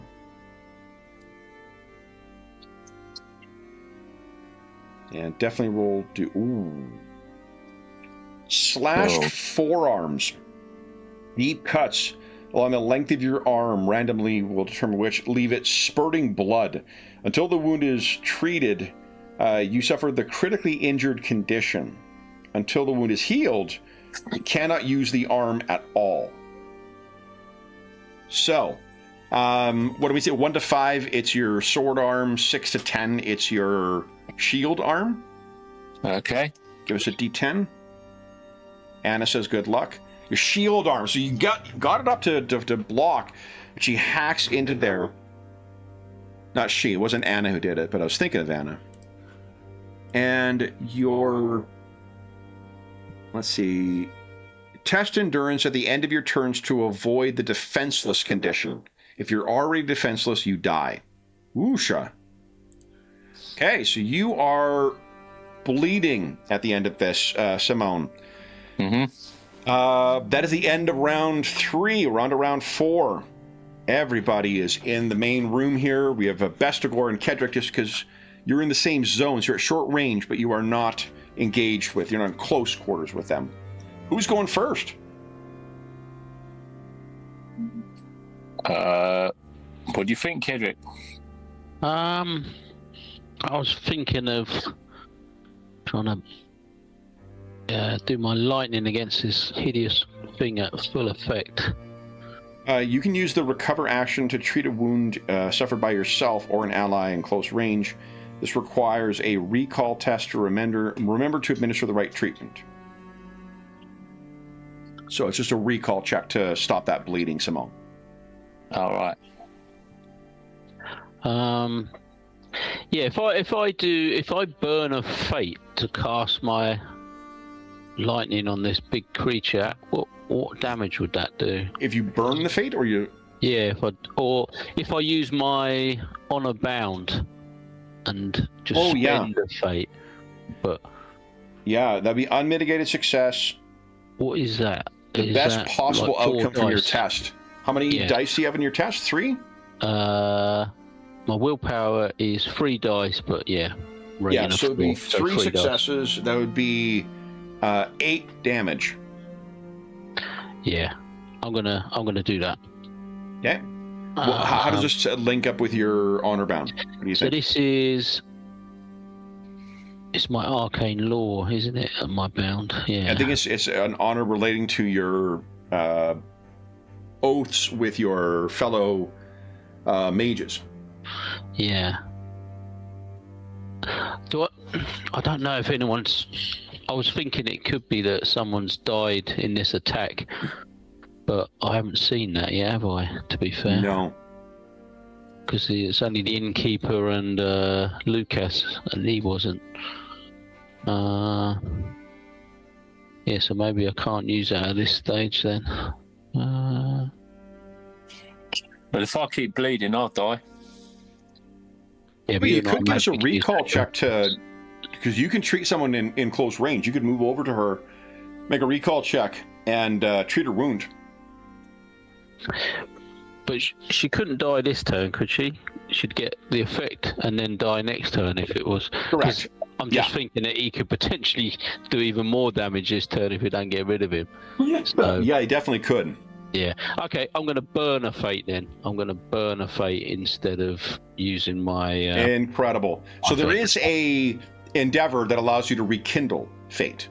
Oh, okay. Yeah. So getting fate back is less arbitrary than it is in Warhammer Fantasy roleplay.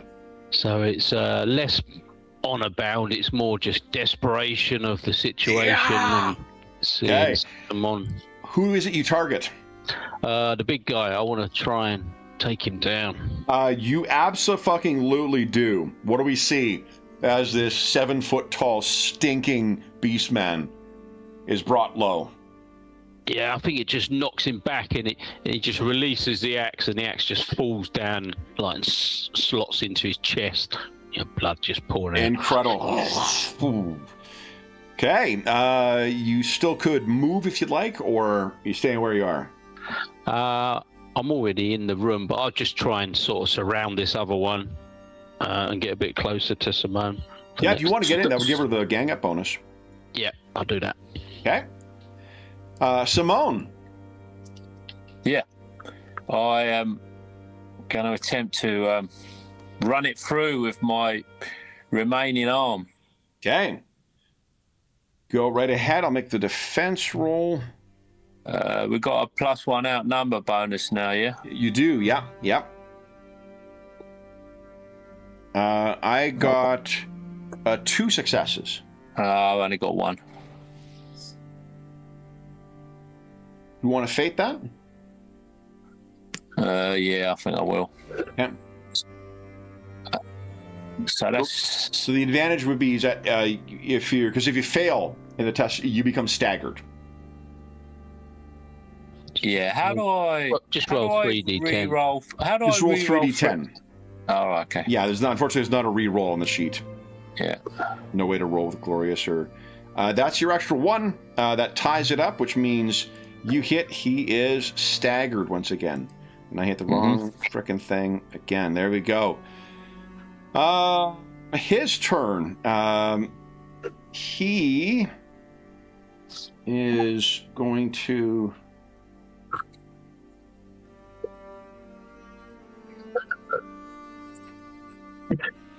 Oh, actually, hold on. At the end of your turn, we need an endurance test from you, Simone. Yeah.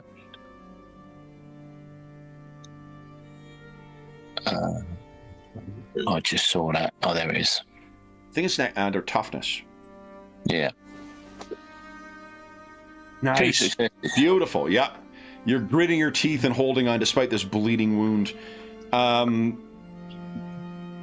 I think this thing's going to go apeshit on Simone. So, Simone, you don't get the bonus from protection any long.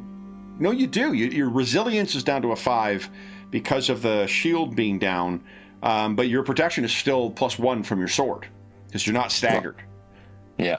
Okay. So, I got 2 successes on the attack with the axe. Go ahead and give us a... 1. 1. Okay, so then that brings it to total of 4 damage, which is still less than your resilience. So you're staggered. That is the end of round 4. Where I think I might have missed a round. On to round 5 or 6. You can tell. 6. Which of our heroes is going first? So what's the process for healing? It's a recall check. Okay, so I can do that, can I? Yeah, absolutely. On Simone. You can treat yourself or an ally. And the great thing is if it's so which injury are you treating? The one that's making her limp or the one that's making her bleed? The bleeding one, yeah. Yep. Go ahead. So it's just a normal recall roll. Okay. That's right, yeah. 1. Ooh. What happens with 1? Good question. Mm. I wonder if it's relating to the injury. Nope.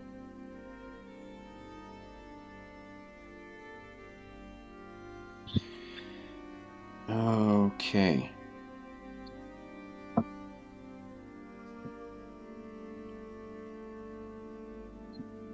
don't see it in the healing section, but let's take a look at recall skill, because it's relates to healing. I wonder if there's some guidance there.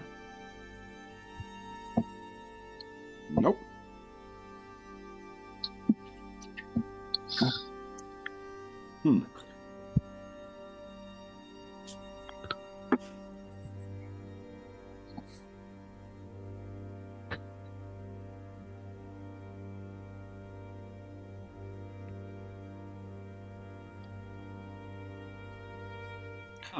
If you have anatomy lore as one of your lores, the appropriate one, you automatically succeed on the test. That's interesting.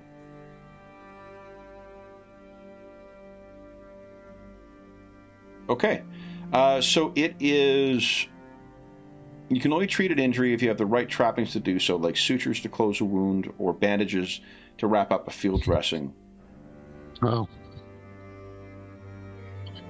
A well-stocked Physicker's kit contains all the tools necessary to mend.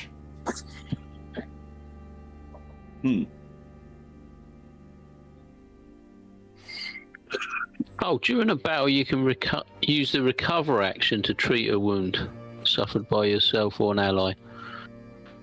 So is it the recover action? Oh no, this requires a I think that's the action you're taking right now.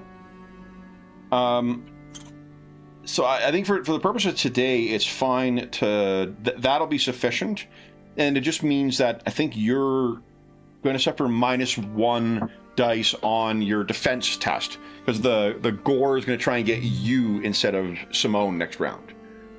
So do you need 1 success or 2 successes? That's what I was trying to work out. Well, you don't need a marginal success is a success. It's just a success that comes with a complication. And right. One of the most often complications they suggest is -1 dice to something else that you're doing. So for today, I think like this thing saw you treat her and is like, and I try and take advantage because your defenses are down. Right. So I get -1 on my dodge or on your whatever your defense or whatever your protection roll is. Yeah. Okay. But Simone, you are no longer bleeding. That you have 1 wound that is treated, and you also only have 1 untreated wounds, which means if you were wounded again, we'd only roll 2d10. Yeah, right. Right? Whereas if you were still bleeding and hit again, we'd roll 3d10. 3. Yeah.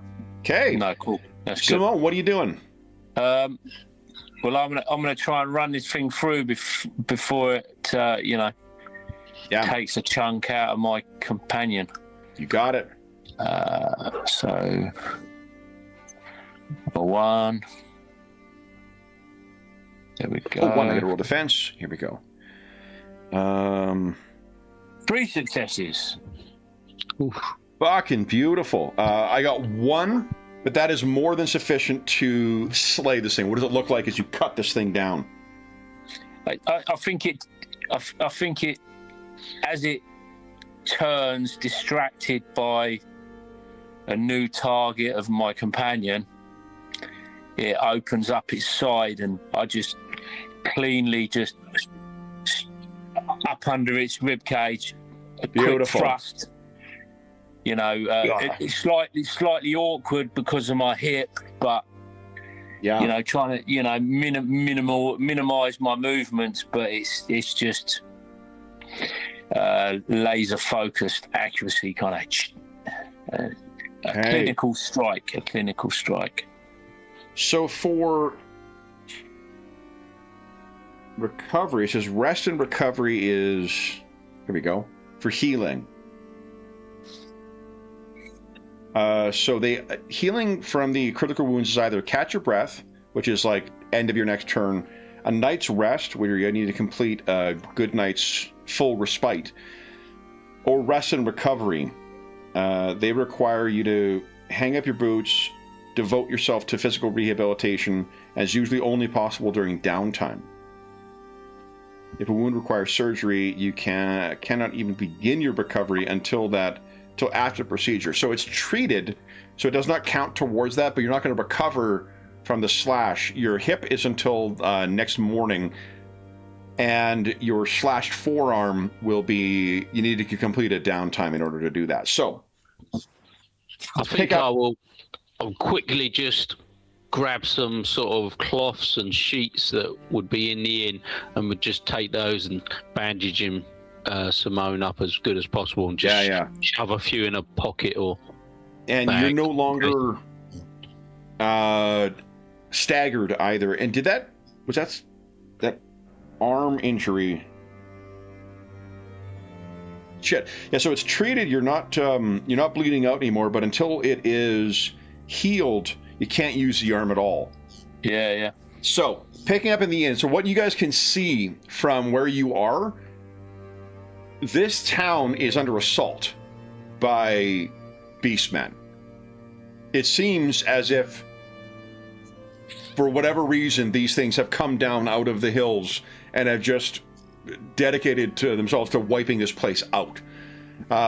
You can hear gunfire from outside, and I think you can see perhaps someone who was promised to be delivering a ill fate to you.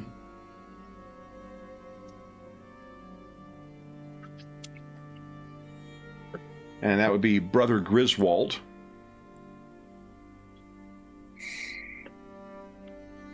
But he seems to be bleeding from 2 injuries as well. It does not seem like though there are several bodies of beast men around him, he is going to be overborne at some point. And you're the bellow of some large other beastmen making their way down into here. Perhaps a ogre, or not ogre, what do they call it? A minotaur. What are you guys doing?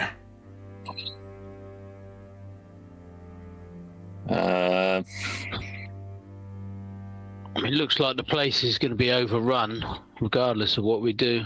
I mean, there's numerous of them, isn't it? Oh yeah. Yeah. There's no sort of militia that's going to make a stand that's going to be of any note. If there were members of the militia of note, they seem to have been hacked down by beastmen axes and stabbed or run through with beastmen spears. I think it would be foolhardy to make any sort of stand. I think we need to withdraw. Simone looks at you unfavorably with that limp arm. Cedric, surely you jest. I fear there is no one to save at this point other than ourselves. I care not for this Brother Griswold.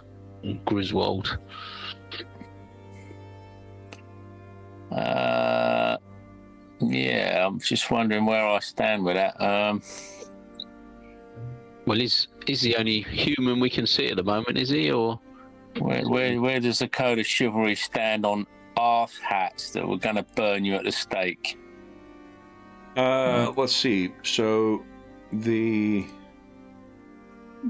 there's other people, that will make it. Code chivalric is to serve the Lady of the Lake, to defend the land and those that dwell upon it, to protect the weak from the wicked, to always oppose the enemies of virtue and order, to never give up the fight, your foes unvanquished, to never break faith with an ally, friend or ally, to always display honor and courtesy. I think I'd play on that and say I need defending to escape this place. It's me or Brother Griswold. Yeah, I can't break faith with a friend or ally. As I said, I would defend you. I must defend you, and it is ultimately your choice. I am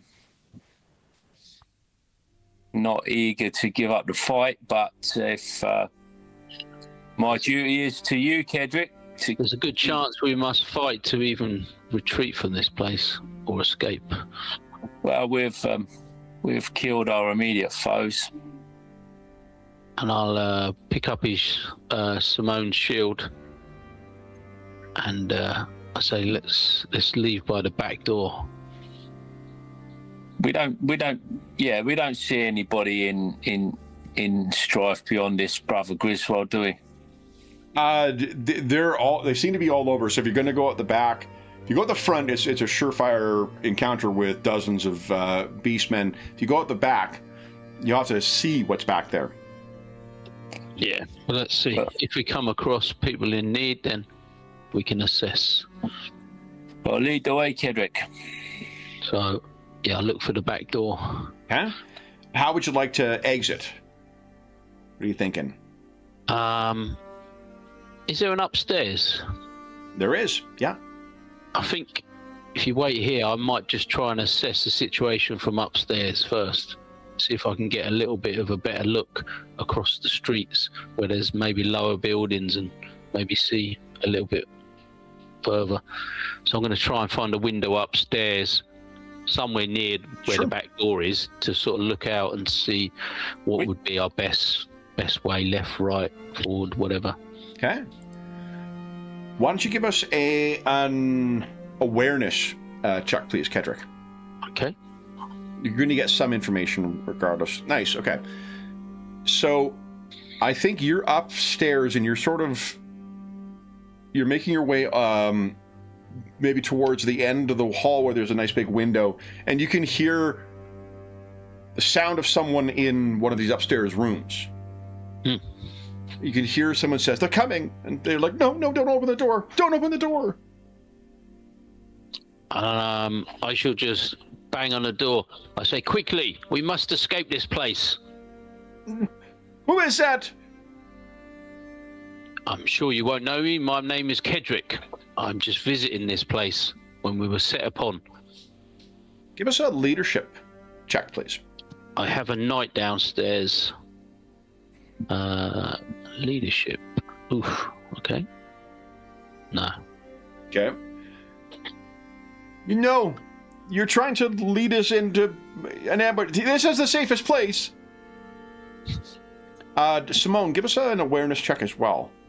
This has happened not far up the stairs, and I imagine you're paying fairly close attention. Yeah, because my mind's turning to wondering where the guy we're looking for has gone. So I'm starting to think. I'm a little bit concerned that Brother Griswold would know what's happened to him, and he might. Oh yeah. He might be about to expire with the information that we need. Well, they said he'd admitted his crimes, didn't he? Yeah, so I'm wondering if they've burnt him. I don't know, because that was 2 or 3 weeks ago he went missing, so there's a chance it's potentially too late, but we don't know. So, with marginal success, what I say is you can hear, so you can picture you're on the main floor, you can see, and your eyes are on Griswold, and you keep thinking like, okay, this is when he's going to go down, and then there's a slash of the sword, and another, beastman retreats, injured or mortally injured, and then you hear someone like, is Kedrick arguing with someone upstairs? Oh, I better go and find out. I think by this stage I'd have called down to someone. So this is all sort of happening simultaneously, but your marginal success, you can see that there is 3 of those smaller beastmen that seem to be, they have just noticed that the front door to the inn is open, and they're kind of like snorting and talking to each other as if whether they should go in or not. No, I'm going to go and shut the door.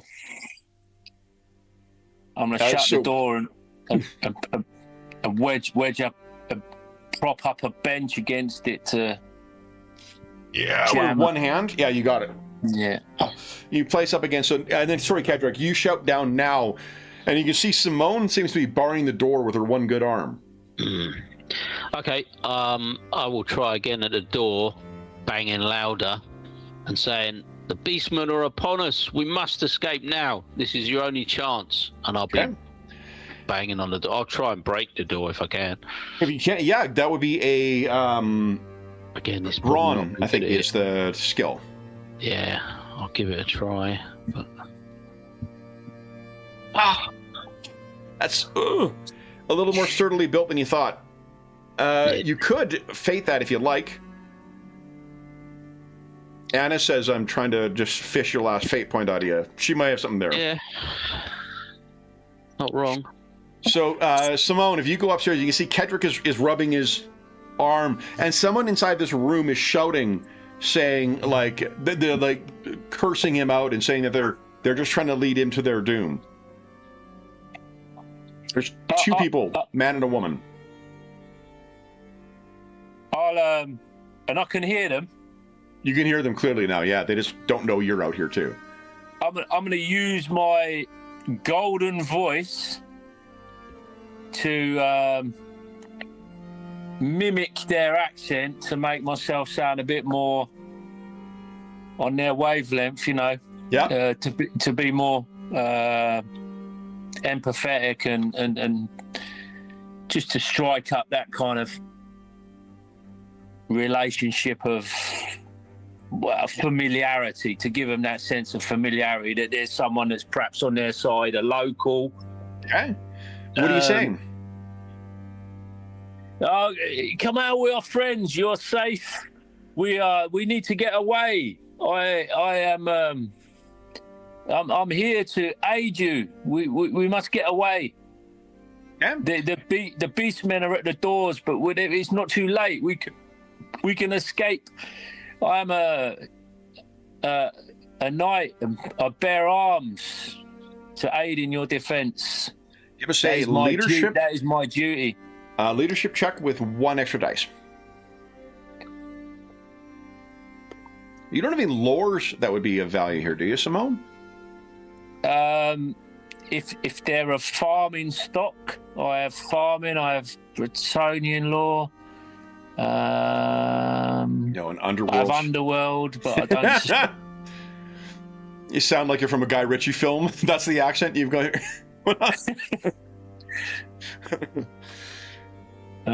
Okay, so let's do that.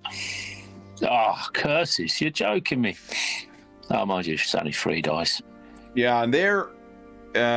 She's not super charismatic, is she? Really? Not particularly. No, you're definitely a forceful personality, but not always to achieve the effects that you're hoping for. You're screaming at them, and they're just like, your voice does. And Kedrick, if you've seen Simone do this before, it still probably is shocking how well she can sound like a someone from Empire, in particular Talabecker, when she wants to. But no, these people are adamant that they are not going to go on. So I guess where does that, and I don't know the answer to this, but where does that put you in connection with protection of the weak? Is that even when they don't know their own good? She probably wouldn't give up yet.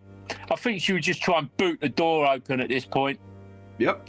Give us You stubborn yokels. If good sense you won't be convinced by the chat of good sense, then I shall winkle you out of there.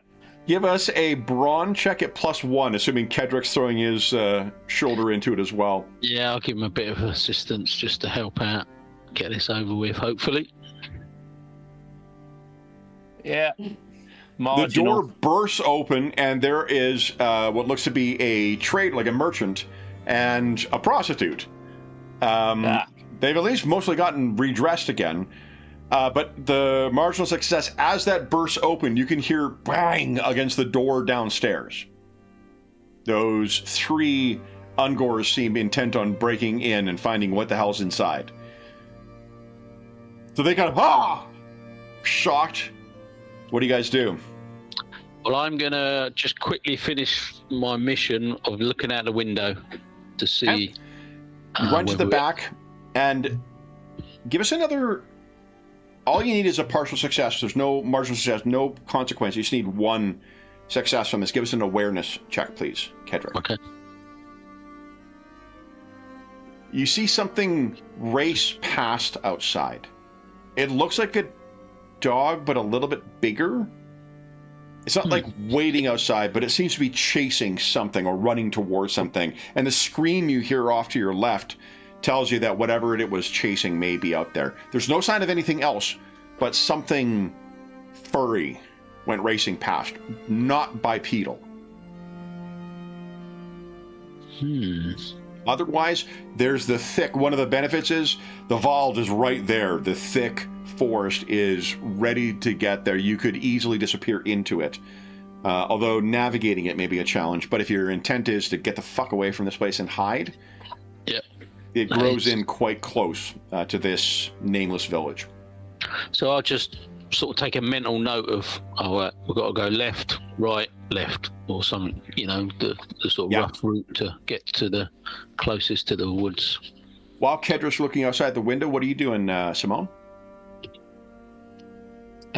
This merchant and his companion are kind of shocked to see the door kicked in.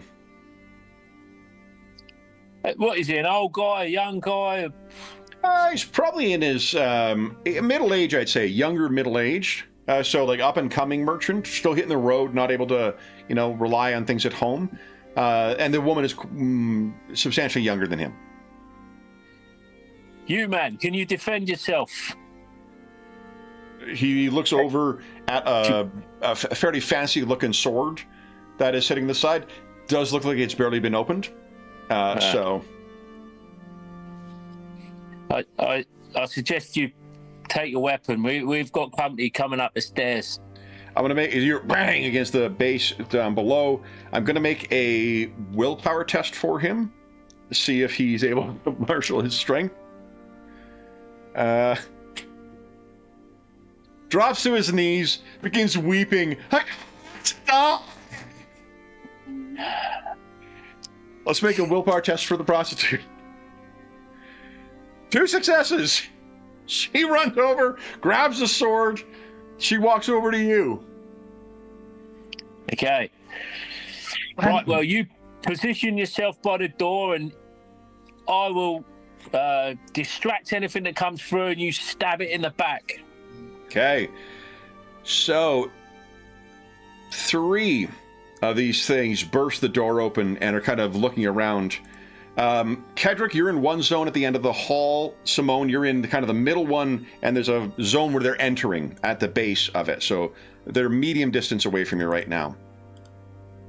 And long distance away from you, Kedrick. Hey, which of our heroes is going first? I mean, my spell's got long range, but I assume I can't see them because they're downstairs, aren't they? Yeah, I think you might not have line of sight to them. Yeah. Even in abstracted things, BattleTech rules apply. Yeah. So I'll just move forward so I'm with the others. So you stand up beside them. Now you can see there's 3 of these smaller things kind of looking around for fresh meat, as it were. Oh, if I can see them at that point, then I will. Ah, you can. Try and loose off my lightning at them. Go right ahead. Right, come on. Uh-oh. So you're... 9! Miscast, baby! But you've only got 1 miss. What it does means if increase your miscast pool by 1, and I think it'll actually mean when you make your action next turn to try and finish it, you'll only roll 2 dice because 1 is currently in your miscast. Oh, okay. Yeah. You could spend a fate, take another round, another action to try and finish casting this round. Well, they're going to probably take a turn to get up the stairs. So, no, I won't push my luck because I've only got 2 dice. Okay. Simone, what are you doing? I sort of want to... I want to sort of defend this doorway as a bit of a choke point, if I can. Sure, yeah. See if there's I don't know if there's a ready action. Well, if I go first next turn, I can cast, hopefully, and then go in the room if you want.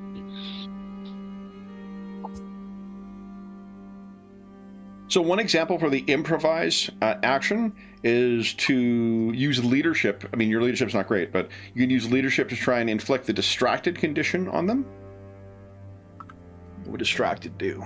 Yeah, well, that's what I'm trying to do. I want one of them to kind of come over to this door and lure it in, and then I can strike it in, hopefully with this woman having a go at the back. So I guess that's kind of what I'm doing. Yeah. I'm sort of trying to do some tactical thing. Yeah, let me see if in the initiative, I'm sure there's some kind of...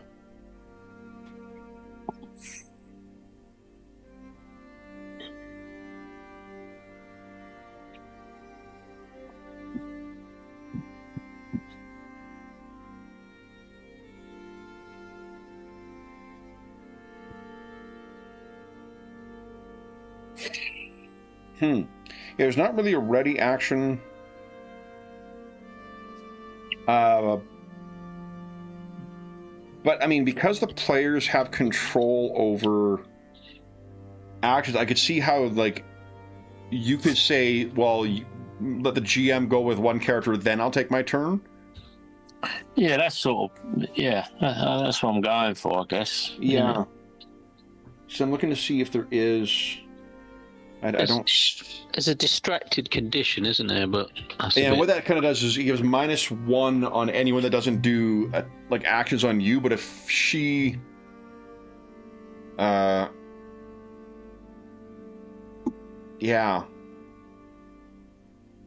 that doesn't allow you to like attack once they get into range, kind of thing. Yeah. I mean, that's the cut, and I guess that's the upside and downside of being able to pick what order and go before the enemies, is that you can't really make those contingent actions that you can make in some other games. Which honestly is not necessarily a bad thing. The moving out of cover shooting and moving back into cover thing with D&D is fucking ridiculous sometimes with 5e. So Simone, what are you thinking? You could move down and engage all three, of course, or if you want to stay where you are, just like wait, you could let one of them go and then go. I was going to say, how wide is the staircase? Maybe is it sort of one? Two of them wide could get up there. This is the old world, though, and this is a small thing. Probably only one. Come to think of it. Yeah, I'm just not in a. I'm thinking I'm not in a rush. You'd be crazy to just like rush out into somewhere and get mobbed by three of these things. Sure. If you're in a room where there's a doorway, but if there's a stairwell, and I could be higher ground up the top of the stairwell, fighting them. They're trying to come up the stairs. One of the advantages of acting afterwards is if you succeed on the defense and they fail on their attack, they become staggered. You could then take your turn, and if you hit someone when they're staggered, for these guys, they die. And you get +1 dice for higher ground as well, don't you, when you're attacking? Yeah, exactly. So. Yeah. And I think I'd rule that they're on stairs would be difficult terrain, so they can't withdraw. Or give ground, I guess is the rules. So if you're okay with... I'll go and fight them at the stairs then. Okay. So then I guess they get to advance first and make the attack first. So you get the +1 defense from your whatchamacallit, from your sword. So give us defense at +1. I got one success.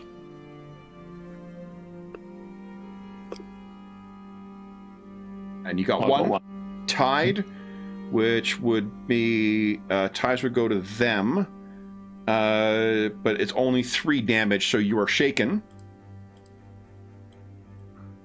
You're staggered. Shaken is wrong game, Madison. Quit playing fucking Savage Worlds. But that means he's engaged with you. Go ahead and give us your attack. +1 dice on your attack, yeah. And I got 1 success on my defense. Come on, big money. 6 damage. That's a wound. What does it look like as you kill this thing? I think I stab him with a sword and then follow it up with my foot and push him off the sword down the stairs. Hey, then a second one comes running up in place, scrambling over its... Actually, I'm going to make a... It's moving through difficult terrain over an ally. I'm going to make an athletics test for it. He does succeed. They leap over it, and then comes in on you. Give us another defense. Same +1 modifier there, Simone. Oh, no, because you're staggered. So just a regular defense. Okay, yeah. I'm going to go 1 success, though. Nice! Two. Yeah. It is staggered then. Okay, and then the other one cannot... You know what it's going to do? It's going to turn back and start bleeding out into the open kind of area, like trying to call for reinforcements. Mm-hmm. That's the end of round 1. Round 2. The prostitute is still sitting there with her sword, or her John's sword, ready to fight. Well, if you try and run that one through, I can continue my cast and try and take the one that's shouting. Yeah. On the stairs, maybe. All right. Yep. Well, I'll try and run this one through. He's staggered, yeah? He is, yeah. So as long as you hit him. What's your... I'm trying to remember what your first allies... When you help an ally... No, that doesn't help. No. When you help an ally, you or that ally may have been staggered. Yeah. Yeah, I tend to not be doing so much helping as more. Yeah, whacking shit down. Yeah. Go right ahead then. Let me make my defense roll. I got 1 success. Come on, big money.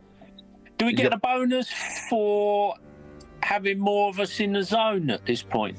Only when they're engaged. Oh wait, no, you're right. It's in the zone, not whether they're engaged. So yes, you get +2 dice.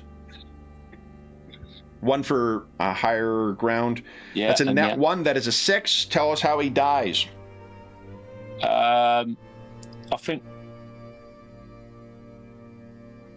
I just really strike the sweet spot and cut down across his chest there. These stairs are beginning to be covered with the gore of these gores.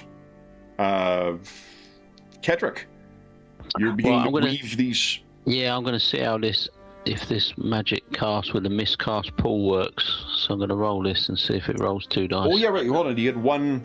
We have to... No, it's only when your miscast exceeds... That's not what you were asking. Ignore me.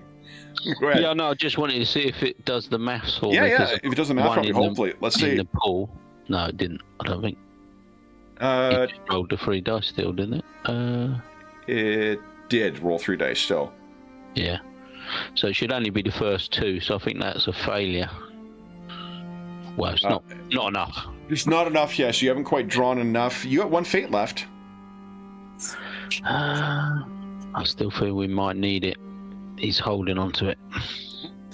So you can see Kedrick is still drawing this together. This guy's finished trying to call his allies in. He's then going to turn and charge up at you. Only partial success, so he's scrambling but stumbling his way up the difficult terrain. He's going to have 1 less dice for the attack. Simone, give us a defense. No modifiers to it. I only got 1 success.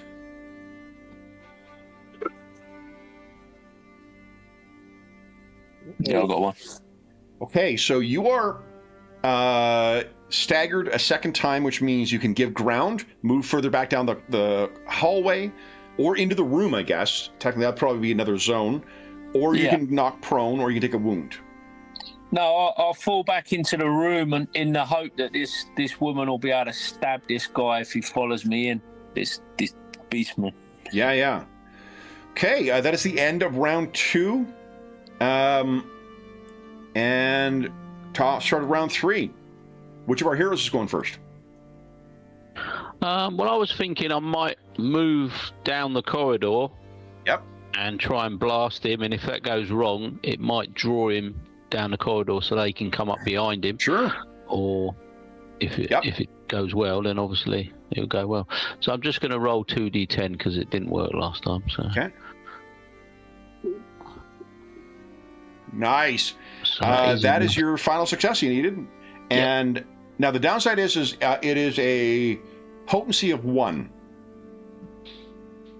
So with that release, it would be 6 points of damage because if he's got armor, because he's got armor on, which is sufficient to wound him.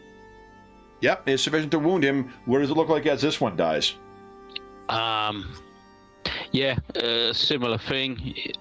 He starts shaking and then just tumbles back down the stairs and clutters at the bottom on the bodies of the others. Okay. And you can hear the sound of something larger raying out in whatever hideous language these things speak, halting in reinforcements. What are you guys doing? You're out of combat, so Simone, you'll be able to shake that staggered condition. Is it actually in the building that we can hear that, or is that from outside? They're outside. They're not quite in the building yet. Yeah. If we go in, we've got to run. I'll sort of call as I come to the door of the room. I'll grab up this merchant by the scruff of his neck, grab him by his dressing, get out his nightgown or whatever he's wearing. Yeah. His undershirt. And I'll head down to the back door. Hey, you guys race down. You can see that they're not quite sure what's going on yet, but some of the other beastmen are beginning to congregate as if they're going to go in and investigate what's going on in this inn. You're able to get to the back without them seeming to notice. If you throw the back door open, Kendrick, are you the one taking the lead, Kendrick? At the moment, yeah. Give us an awareness test as you open the door, please. Okay. Marginal. Ooh. Hey, so you throw the door open and you can see something snaps its head around and sees you. It is one zone away, so it'll be a medium range here, and it seems to be devouring a fallen inhabitant of this village, and it looks like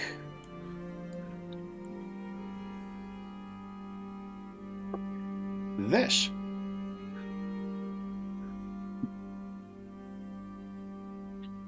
Sheesh. Yeah. It's maw full of gore. And seeing its coloring, you realize that must have been the blur that you saw running by before to tackle this fella down.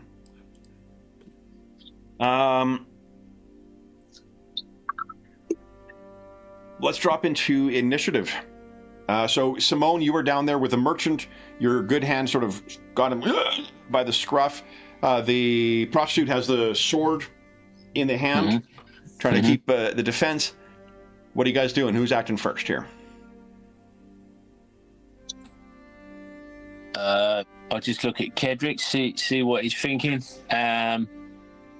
Drop the merchant, set the merchant down, and draw my sword. We could try fighting with withdraw to the forest, and I'll sort of point the direction we need to go. Is it two zones away to get to the forest, so you could make an athletics check to try and run in there if you'd like.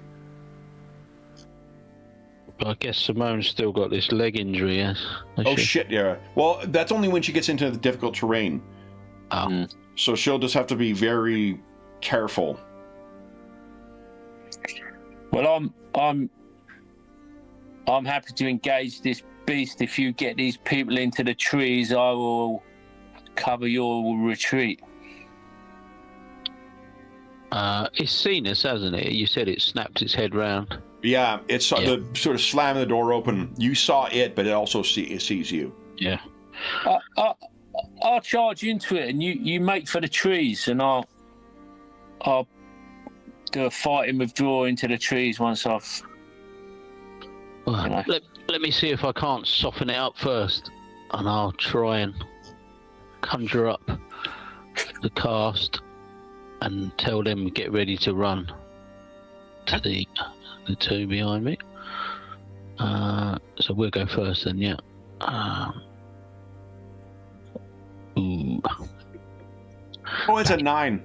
Back in the usual position. Yep. It resets when you cast the spell, doesn't it? It does, yeah. Yeah.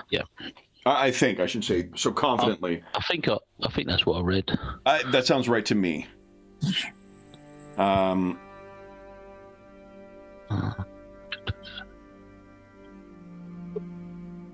I've lost it now.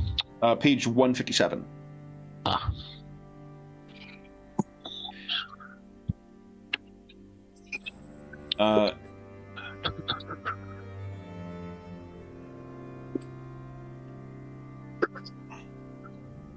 It says only if after casting a casting test the number in there is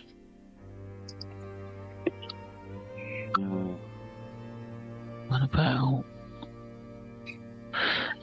It's a little bit unclear there. Is it when a battle or other tense situation reaches its conclusion and you have a little time to catch your breath, you can safely dispose of residual magic? I think you would have in the same way that Simone could get rid of her stagger. We're not. You guys did have 1 or 2 rounds where you weren't fighting. Combat, haven't you? Yeah, you're still in a overall battle, but I would have been fine with you dropping the miscast at that point. Okay, so you got 1 in there now. Do you want to spend any fate yet? I would just say you can do a recover action to reduce your miscast pool by 1. Oh, cool. So that would have been enough, I guess. I think as this is I'll find a way out. I need to do something here. So I'm going to spend my last one to... It'll only be 2 dice again, though, won't it? So it's 2d10. Now, technically, you can spend it, take another action, and then roll the 2 dice with the miscast. You could also re-roll that miscast dice. Because when you're rolling Glorious, a 9 doesn't stick. Oh, okay. Yeah, right? So it would be 2 dice, including 2 dice, the miscast. and just your miscast pool will be a 0 currently. Yeah, that's better, isn't it? Okay. There you go. There's your 2. Yep, so I shall launch off a blast. This thing is not armored, but it is 7. So it'll be 6, I think. 4 plus 6. 2. Yep. Yeah, 4 plus 2. Yes, correct. So 6. What does it look like as you cook this thing?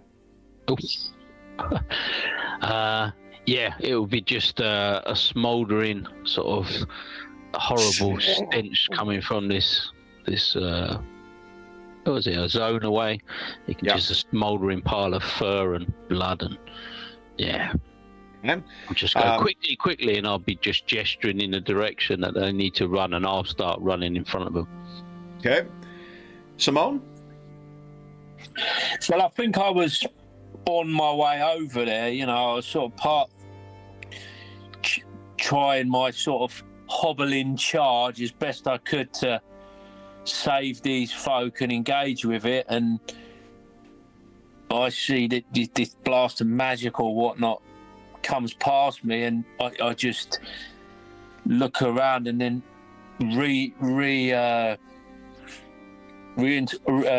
redirect my trajectory towards the woods, seeing that there's nothing for me to fight, and what? And I think that defense. The prostitute is taking a page out of your book, grabs her John by the scruff, and is escorting him along with her, looking around to see if anyone is following. Kedrick, you would be able to move halfway, so you're basically at the edge of the woods at this point. Simone would be able to make it all the way to the woods with the other 2. Kedrick, you're the last one left behind. You can spare one last look. I'd like you to picture this place, but fully ablaze and being torn apart by beastmen.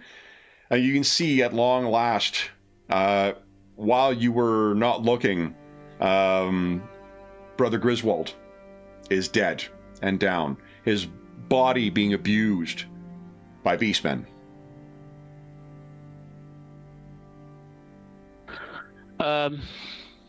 Yeah, I look sadly on the sort of landscape of the burning buildings. I don't see any other survivors running or... Probably there are, but unlikely given the number of beastmen that are here that they are able to survive, and certainly not close enough for you to intervene. And none of them that see me on the edge of the wood or anything that I can gesture this way or anything. Okay. Yeah, so sort of with a sort of... To be clear, if you wanted to try and get the attention of someone, you could do an improvised spell to try and, like, draw the attention, but it may also draw the attention of the beastmen. Only if I think it's not going to risk myself and the other three that are with me, you know. I wouldn't want to risk us four to try and save one. Yeah. He does the maths and it doesn't work for him. Okay. He's not quite as honourable as his knightly companion. No, this sadly, the fate of this town seems to be sealed at this point.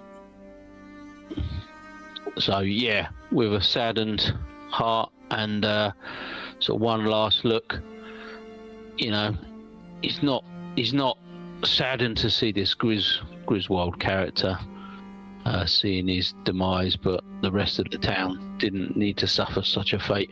And then I'll turn and try and catch up with the others. Okay. As you can imagine, the first couple of hours travel are quite tense. Your companions are quiet. The merchant seems he's no longer having to be forced along, but he just has a 1,000-yard stare as he stumbles along, following Simone. The prostitute will likewise follow. We should give names to these people. Why don't you guys each give us a percentile roll, please?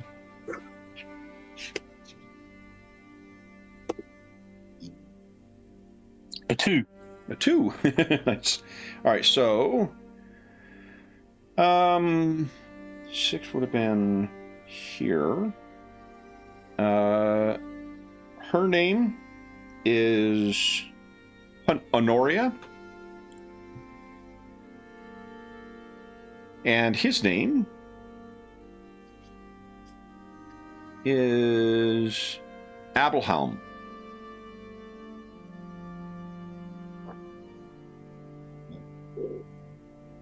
So they are traveling along mostly in sounds. Which of you would like to give us a survival check? You'll get +1 dice from someone helping.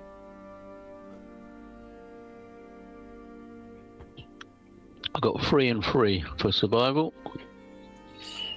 I got a 3 and 2, so I can assist you. Okay, I shall try then. So +1 dice. Please. Okay. Oh. Wow. Okay.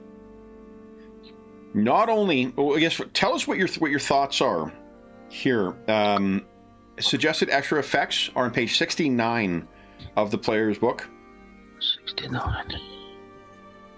Aid an ally, providing +1. Travel quickly and efficiently, in good shape for whatever comes next. Or immerse yourself in the environment, getting the drop on the enemy. Are some suggestions for extra successes.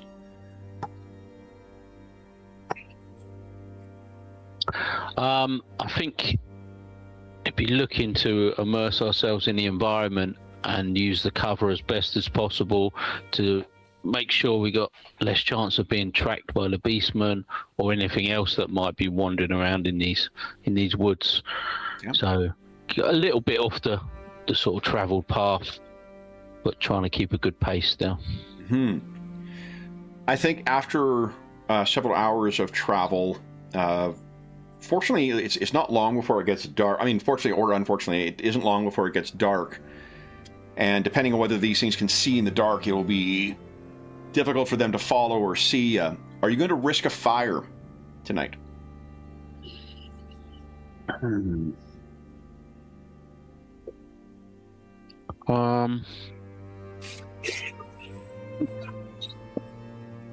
Have we got any knowledge, any of us, on these creatures?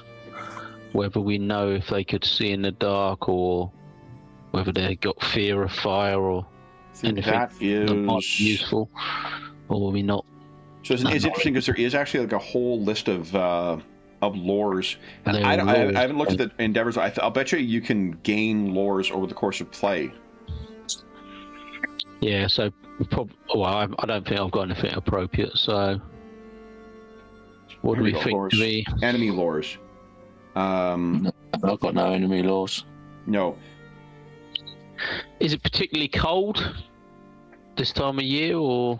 I don't think so. No, we've been sort of keeping it as, or describing it as sort of summer-ish. So it's not going to be pleasant sleeping outdoors. No. But you rolled really well on this, so I think you're going to be able to find a place wherever it is, whether you're having a fire or not. It's at least going to be a place to complete a good night's rest. So would it be unreasonable to think I could find a sort of little cave or something even that we could maybe hide a fire? Maybe, yeah. To an extent, like in the back of the cave. That's fine. Yeah. So that's what I'd be looking to do. I think the guy passes out almost right away. Actually, so does his woman. So Honoria and Abelheim both, or Helm both fall asleep. He's actually kind of, cuddling her or embracing her when they pass out, leaving the two of you awake and with an opportunity to talk about what just happened.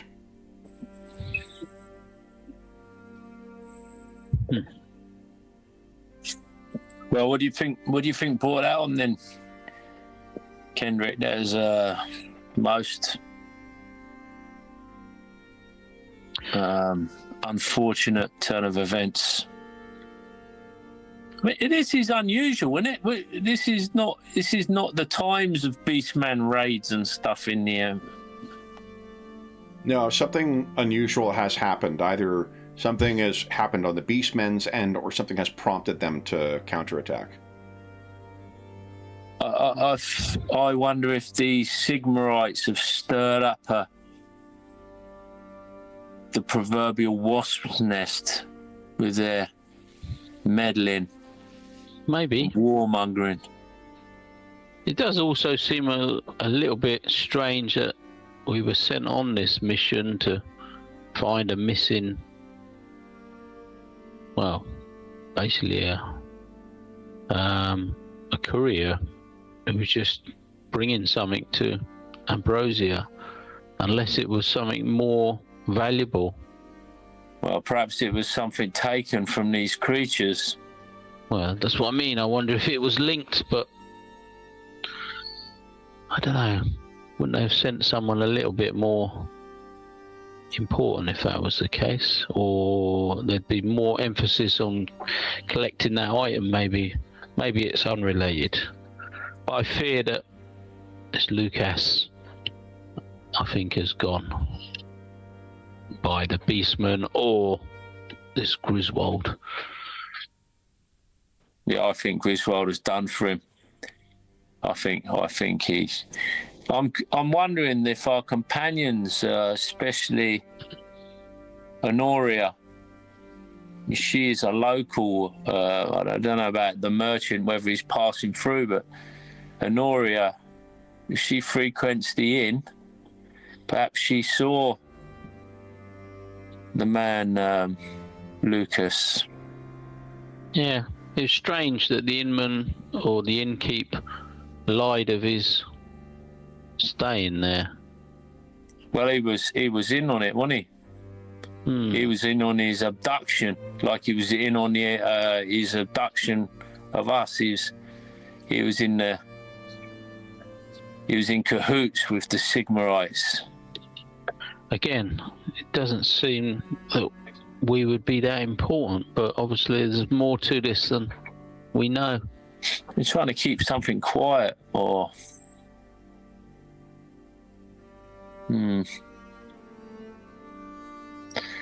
it's a shame we couldn't get hold of Griswold and got some information out of him, but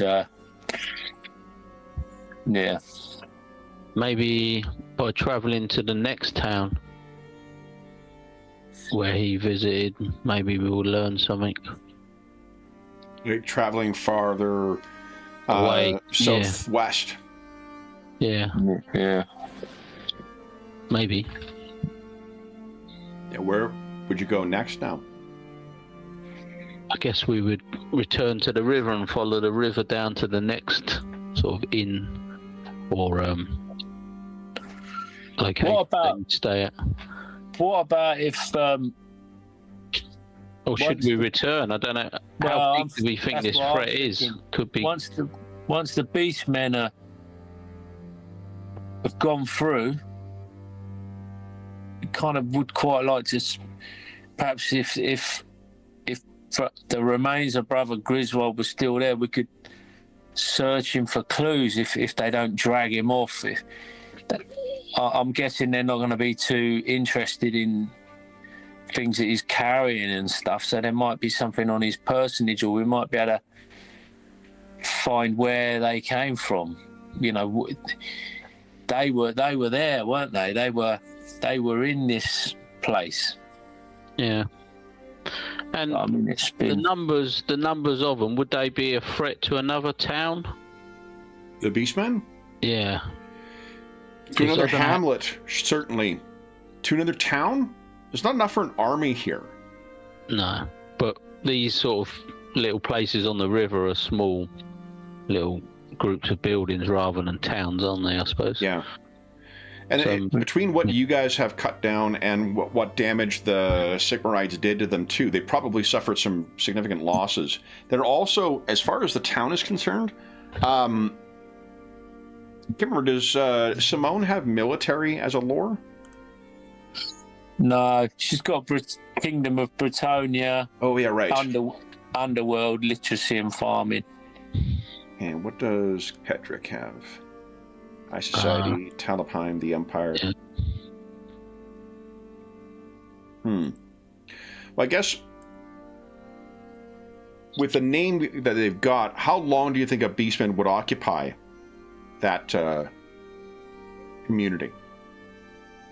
They strike you as like invading and occupy kind of army, or do they strike you as... they're just rampaging through it. Yeah. They'd just be through it like a dose of salts and on to the next place, I would imagine. Yeah.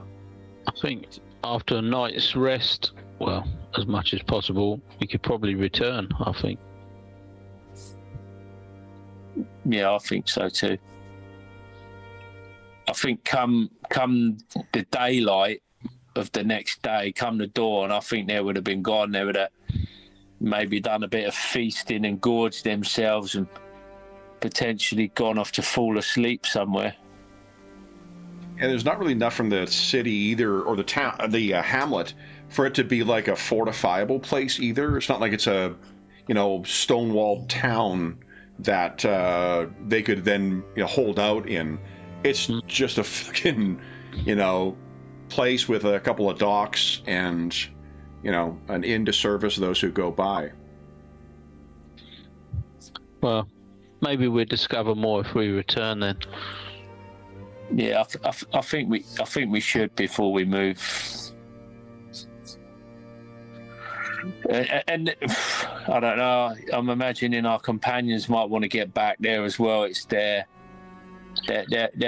bound to have some sort of family or connections there, and things matters that they need to take care of. We can escort them back, and I mean, we have basically fulfilled our mission anyway. We found out what happened to Lucas, or we've got strong beliefs we know what's happened to him, which is our sort of primary mission. It's worth noting too, while Simone's leg injury is going to be completely healed by tomorrow morning, that arm is not going to heal until she's got an opportunity to really have some downtime. Yeah. Yep. So we'll I think head back, see if we can gather any information and help in any way, and then head back, I think, before we get in any more trouble. We should probably just check for survivors and stuff like that as well. There could be some people... help as much as we can. Yeah. But, yeah. Okay. Do such. The night passes uneventfully. And Simone, your leg injury, as expected, is healed. Your arm, you've got in some kind of sling, I imagine. Kedrick took some fabric the day before. And at dawn, Abelheim is the one who has the fucking nerve to ask, is there anything to eat? Yes, we've prepared a breakfast of a range of pastries and some cold meats. Of course, there's nothing to eat. We're in the wilderness, man. Dear, oh dear, perhaps if you'd put up a better fight, we'd have still been there in the inn and we'd have seen off these beastmen. But alas, all I saw was your naked behind sticking up in the air as you cowered underneath the bedclothes. The prostitute has returned the sword, I guess, to him at this point. Stop calling her. We have a name for her now. Honoria kind of approves of your chastising him, and she says, well, I don't know. It is attractive behind. Well, beauty's in the eye of the beholder, I guess. No accounting for taste. She leans in and says, he is quite rich. Well, she looks at the two of you. What do we do now then? Well, I spoke with my companion, and we are suggesting that we return and investigate the fate of your residents. Abelhelm kind of looks. You're going back. There's creatures, though. Well, presumably you have some sort of business interest in the place, and I'm imagining, Honoria, is this not your home? She does. It is. Was. Yes. Well, maybe there'll be survivors, and there's matters to attend to, and I think you would be better off there than wandering the. She crosses her arms. It's the fault of those Reichlanders. You know. There's been stirred up. Well, those things have been in the woods and near the of course, sorry, I forget the name. Is it the Barren Hills? They've always been out there, but those Reichlanders came and insisted on going and killing them. Once they heard they were in there, they decided to go and kill some, and now look at us. As I suspected, Kedrick, they stirred up the wasp nest and brought this upon these poor folk. Praise Sigmarites. Curses to them. She nods, and looking around, I think that you hear Honoria would offer a prayer up to Tal, because the forest did keep you safe for the evening. And I think Abelheim is like halfway through rolling his eyes at her offering this prayer up before he sees your expression, Simone, and then kind of thinks better of mocking the yokel. Yeah, I'll be scowling at him with a kind of a white raised eyebrow, as if to say, don't even think about saying anything, Your accent, madam, I could have sworn you sounded like a Talabecker through earlier, but you now sound and look Bretonian. Yes. Oh, I am indeed Bretonian. But I know I've spent time in these parts. And he looks over at you, Kendrick, and you, sir, are you a wizard? I am. I try not to show my abilities where possible, but obviously the matter was a serious danger to everyone, so... Noria then kind of looks over. She says, did the Sigmarites, did they have you? Those Reichlanders? Yes, until the Beastmen arrived, we were captive to be set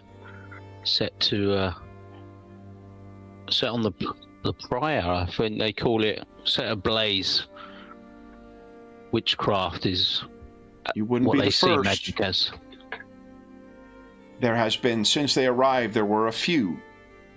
One of our girls was taken as well. Several travelers as well. The innkeeper, he was in on it. Yes, he was. Scoundrel. You wouldn't have happened to have heard the name Lucas, would you? A traveller 2 or 3 weeks back. He went missing. If you describe sort of what Ambrosius said to him, she'll be able to confirm. Yeah, he's one of tortured and burned in the pyre.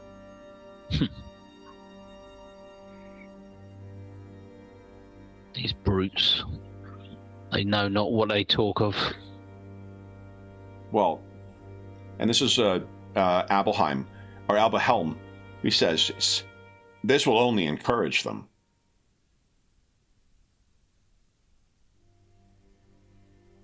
Where did they come from? Did they have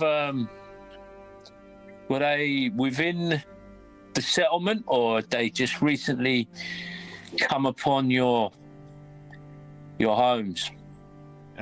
This is Honoria answering, and says they came in secret at first.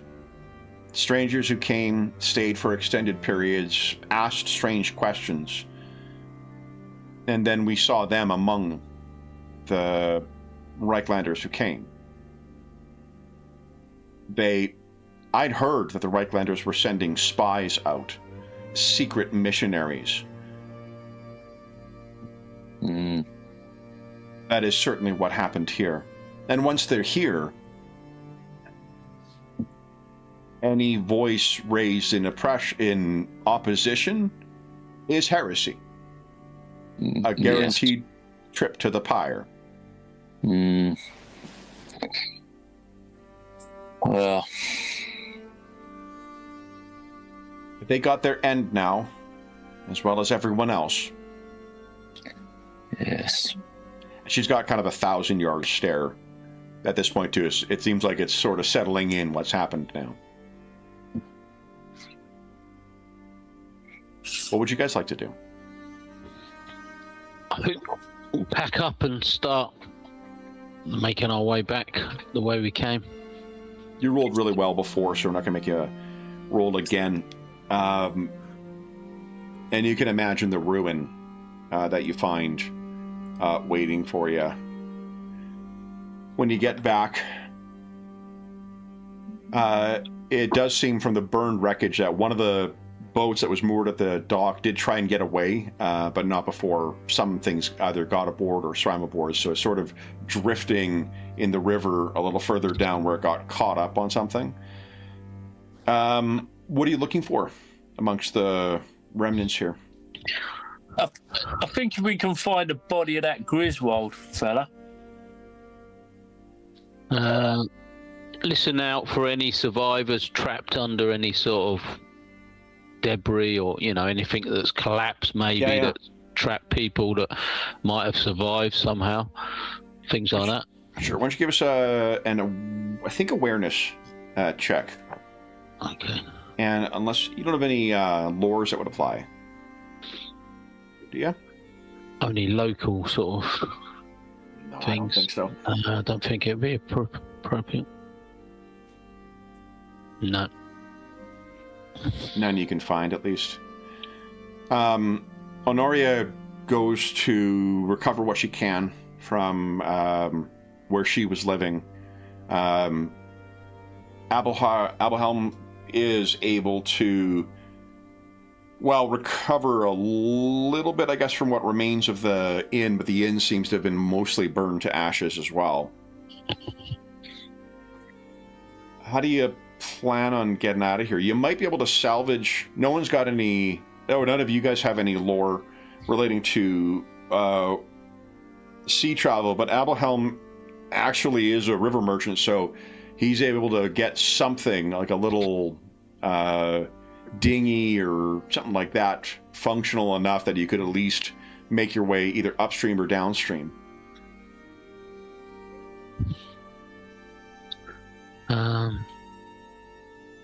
Yeah. Yeah, I don't think we're going to learn much else from this. Is there any sign of which way these beastmen went? Back into the woods. Oh, right. Sort towards the barren hills. Right, so where they came from, sort of. Yeah. Is there other sort of settlements anywhere near that?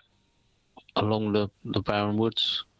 Probably. There are. I mean, it's not a widely populated area, but there probably is things. And if they came here and they got a taste for it, that may give them enough incentive to really carry on with what they're doing.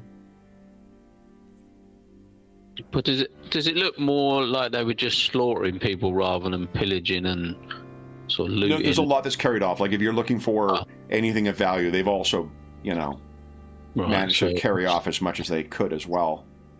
Yeah, and the Brother Griswold, the body is gone. One of his pistols remains smashed, of course, but yeah, they probably took him to string up somewhere or take to their leader. Or eat. Yeah, sign of their success or their triumph.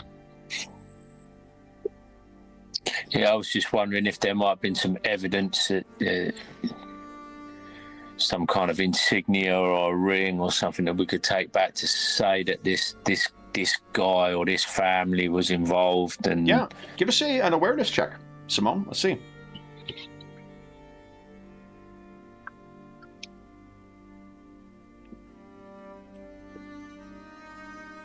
Nah. No, unfortunately, they seem to have had keen eyes, picked over much, so it would just be your word.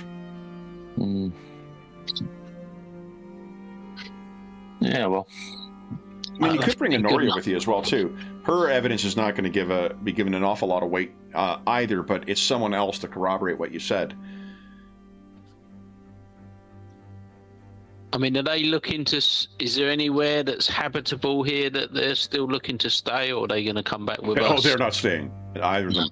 She'll go with him and then figure out what to do afterwards, but no, there's... This is the kind of place you see from the boat, and you don't stop. I say we go back towards Talabheim, whatever. Talabheim, isn't it? Yeah, Talabheim is the big city. Talagard is the... Talagard, yeah. The port place. Okay. And maybe if we can go up to the next habitation and get a better vessel, get passage on a something more substantial, perhaps. Yeah. Yep. Sounds good. Several days would pass. It's exactly as you say. One day of nervous traveling, eyes on the woods on the southern bank of the river Talabek. Before you reach the next largest community, you're able to hire on with something larger. When they hear what you witnessed and saw, the burning of that village, whose name will very quickly be forgotten, they are shocked. But it's the kind of thing that you chalk up to, well, Beastman raids happen over time, so as surprising and shocking as it is at first, by the time you get to Talagad, people have stopped even asking or worrying about it. Too many other things to think about. And that, guys, brings us to the end of our session. Each of you gets 1 XP for the character. So, Darren, your second Hi, Matt Bat with Warhammer the Old World. And Colin, you were first. What did you guys think? Yeah, I mean, it's pretty much like Soulbound, isn't it? Very It's much the like Soulbound, same. yeah. Yeah, which I like. I mean, this when we played Soulbound, I remember you saying that there was something like this coming, and that's kind of what I was waiting for, and it. Mm. I like the flow. I like the flow of it, and yeah, and for me online, it's just a little bit easier to engage with. It's just one character sheet to look at. You've got the more abstracted, because you've got the abstracted combat. I don't really need to fiddle about with a counter on a map necessarily. So from the practicalities, because I like this, I've always I like the setting. It's Warhammer. It's cool to be in the Warhammer world. And like we were saying at the beginning, the stuff that's baked in with the grim portents, and they've definitely got some good ideas going on with the game that are a little bit different to the usual fare that you perhaps come across in fantasy RPGs, maybe. Well, I think So, Darren, I'm interested to hear how you, because we've had two different setups for two different kinds of grim portents now that you've played today. Do they feel like different games in the same kind of world? I mean, it's obviously the same game, but quite a different approach with there's quite a lot of combat in that one compared to the earlier one. I was quite interested to see how the magic would work, because I haven't really interacted with magic in like Warhammer 4th edition. No, really no one plays a mage. Because they're pretty. I think it's pretty rare, to be honest. Yeah. But I thought that was quite interesting, the magic. Really flavorful, I think. With the sort of risk of the miscast always there. Yeah. But it was almost like a cantrip. You could just keep casting, but it could go. It could horribly go wrong with one bad roll. Mm-hmm. But the risk to reward seemed like it was worth taking.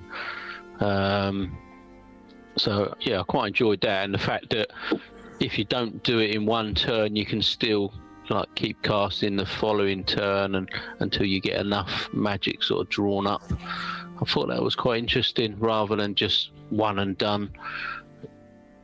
2 times a day or whatever system you're playing with. So I thought that was quite interesting. So I quite enjoyed playing the magic user, and the summon was quite useful in combat. So it was quite nice to see that side of the game. Worms, I think, are really interesting too. Yeah, I was going to say that. I was just thinking a little bit more. Yes. The way they stack up, and it's not just like a bag of hit points, is it? It's not. Well, there isn't hit points. Yeah. So they just get worse and worse, don't they? Yeah, and I've never been a fan. I've never been a fan of the hit points, because you just don't make a huge lot of sense to me. I know it's an abstraction, fantasy game, all that, but this gives you something to think about, and when you there's that narrative, it expands on the story, because it's injuries. You feel like there's more of a tale that has been told. Without hip, and it gives you a structure. Yeah. That you can then hang stuff on. And I remember that being the case when we played Soulbound. Things would happen. It drives the narrative, because you haven't just lost hit points. Oh, it's her arm. Her arm's cut. It's specific. That means something different to she took a bang on the head. It's just different. Yeah, and it's interesting the way, like having the hip injury and the bleeding and whatnot. What a great way of implementing bleed. Like, bleed is such a pain in the ass of having to keep track of a certain amount of things per damage, and then you got to get your kit out and blah, blah, blah. This is a very clever and efficient way of making it feel like something urgent that you need to address without overcomplicating. Mm-hmm. I like that the critical... I mean, we haven't seen the full range of critical injuries yet, but the injuries you suffered were detrimental, but it wasn't a mathematical death spiral. Because that's the problem with certain things. If you stack up wounds, it just ends up as mechanical penalties, which means, well, fuck, I'm just less likely to succeed. That wasn't really the case here. It just meant that some of your options were more limited. You couldn't move through difficult terrain. You couldn't, use that arm. And I'm sure it's similar things as well. So I really, really like that. And if it had been my other arm, bugger me, we'd have been looking up the offhand weapon use rules, wouldn't we, or something, and trying to figure out what I could do with my...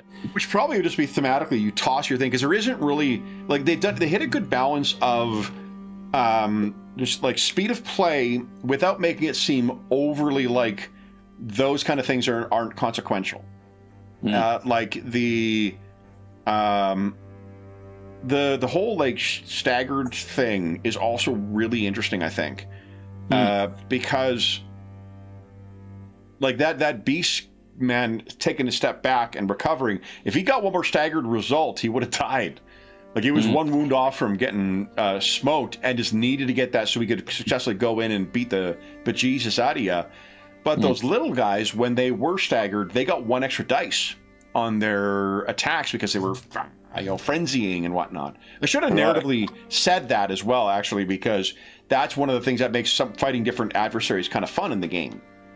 You did mention it at the beginning when one of them got hit. You said it seemed to add sort of fire to his flames. Oh, okay. Well, there you go. Well done, Madison. You didn't even remember doing it.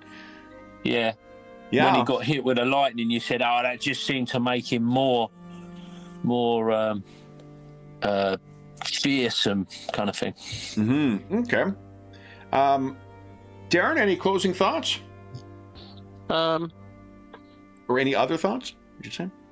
No, I mean, I think those 2 sessions have given me a pretty good understanding of the whole system, really, quite quickly. So I think, like we said before, it's a lot quicker and easier to get to the table and sort of learn and introduce people to without bogging them down too much. You just got a few talents to sort of work out, especially if you make the character. You got a lot more chance of sort of knowing how it works and what works with what talents and trappings, etc. I think it would be fairly straightforward to get up and running. Didn't engage so much with our contacts this time because, like I say, it was more sort of combat focused. So saw in what, I don't know, 5 to 6 hours, saw quite a lot of the different mechanics introduced and engaged with, really. So I thought it was really good. Nice. I don't know what it is about the character design, but I find it, like you say, about making, even if making the character yourself, you'd be even more familiar. But I've found that playing Soulbound and playing this, on both occasions, I've found it quite easy and quite quick to internalize the character. Yeah. I kind of got a fairly okay, like, without looking at my character sheet now, even in my head, I've got a fairly good idea of what my stats are. I know I've got like 4 of these talents. I know I've got that honor bound thing. I know I've got 2 contacts, and I've got a pretty good handle on who they are. I can tell you what my lore are.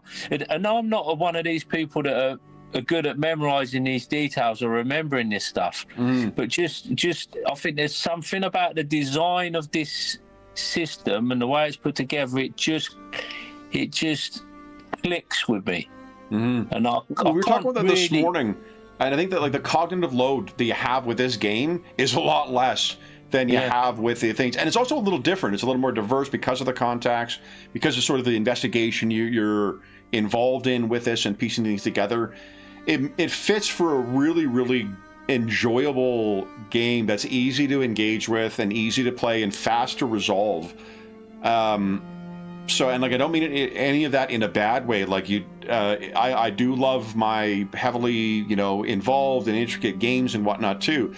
It's also kind of cool having a game where you can easily have fighting and role playing and travel and whatever else all happening in the course of the game, and everyone's having a chance to interact with their character or interact with the mechanics of their character in a meaningful way as they're doing it too. So, yeah, because it's not lacking any. It's not like you can't say it's like a light game strip. It's not stripped down of stuff. It's not missing stuff. There's plenty there going on, and there's all sorts of things you can do.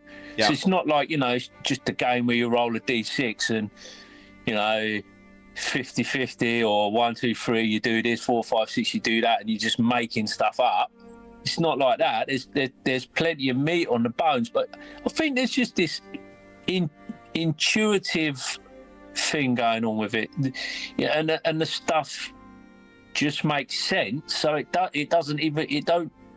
feel like rules. It just feels like, oh well, obviously that's how that works, kind of thing. Oh, you've hurt your arm, you can't use your arm now. There's not some weird penalty, kind of like a minus or some sort of modifier that you got to remember. It's just like, well, that's that, and then that's that, and it just kind of seems to.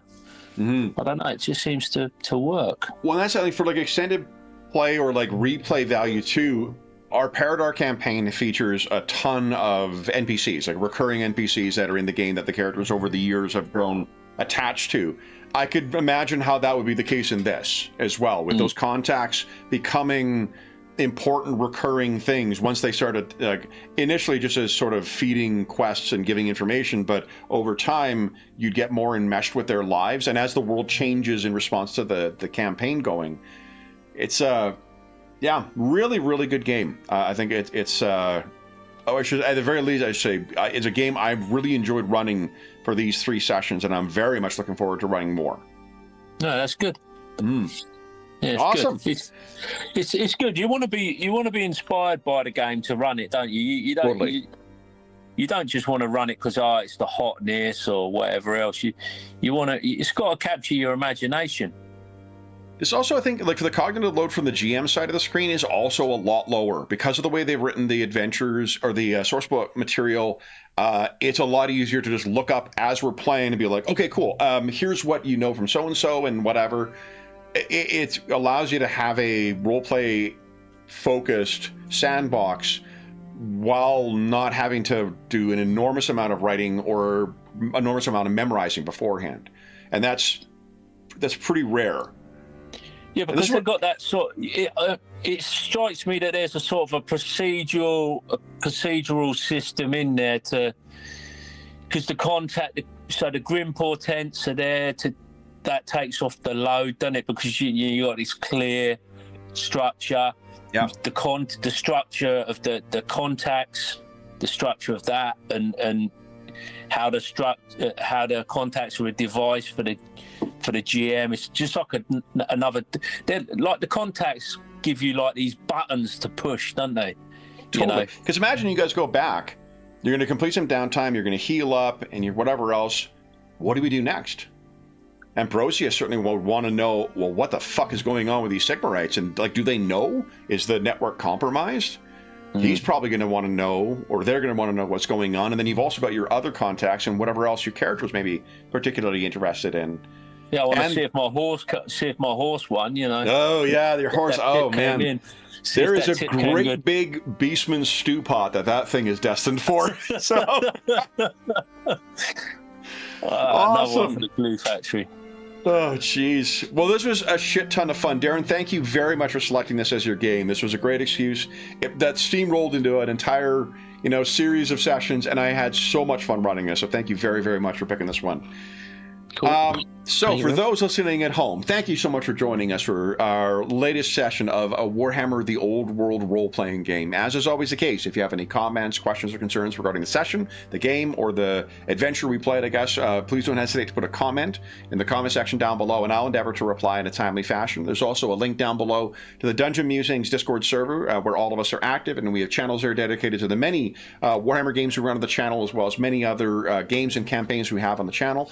I'll be sharing these characters as well. I have yet to post the ones from this morning's session, but I'll post all 4 characters from today over on there. So if you want to see what these starting characters look like, you can find them over there. There's also like find a group, GM discussion, virtual tabletop chat. There's a terrific, helpful, knowledgeable, and friendly community over there. You're more than welcome to join us. There's also a link down below to our friends at Noble Knight Games. Noble Knight Games is the preeminent unionized retailer of hard-to-find and out-of-print RPGs in North America. Not only do they have an incredible selection of new role-playing games, board games, and card games, they have an unmatched selection of hard-to-find and out-of-print RPGs. Like, for instance, if you wanted to make use or get a copy of the Warhammer Fantasy Roleplay 2nd Edition character pack, which I continue to use for our names throughout today.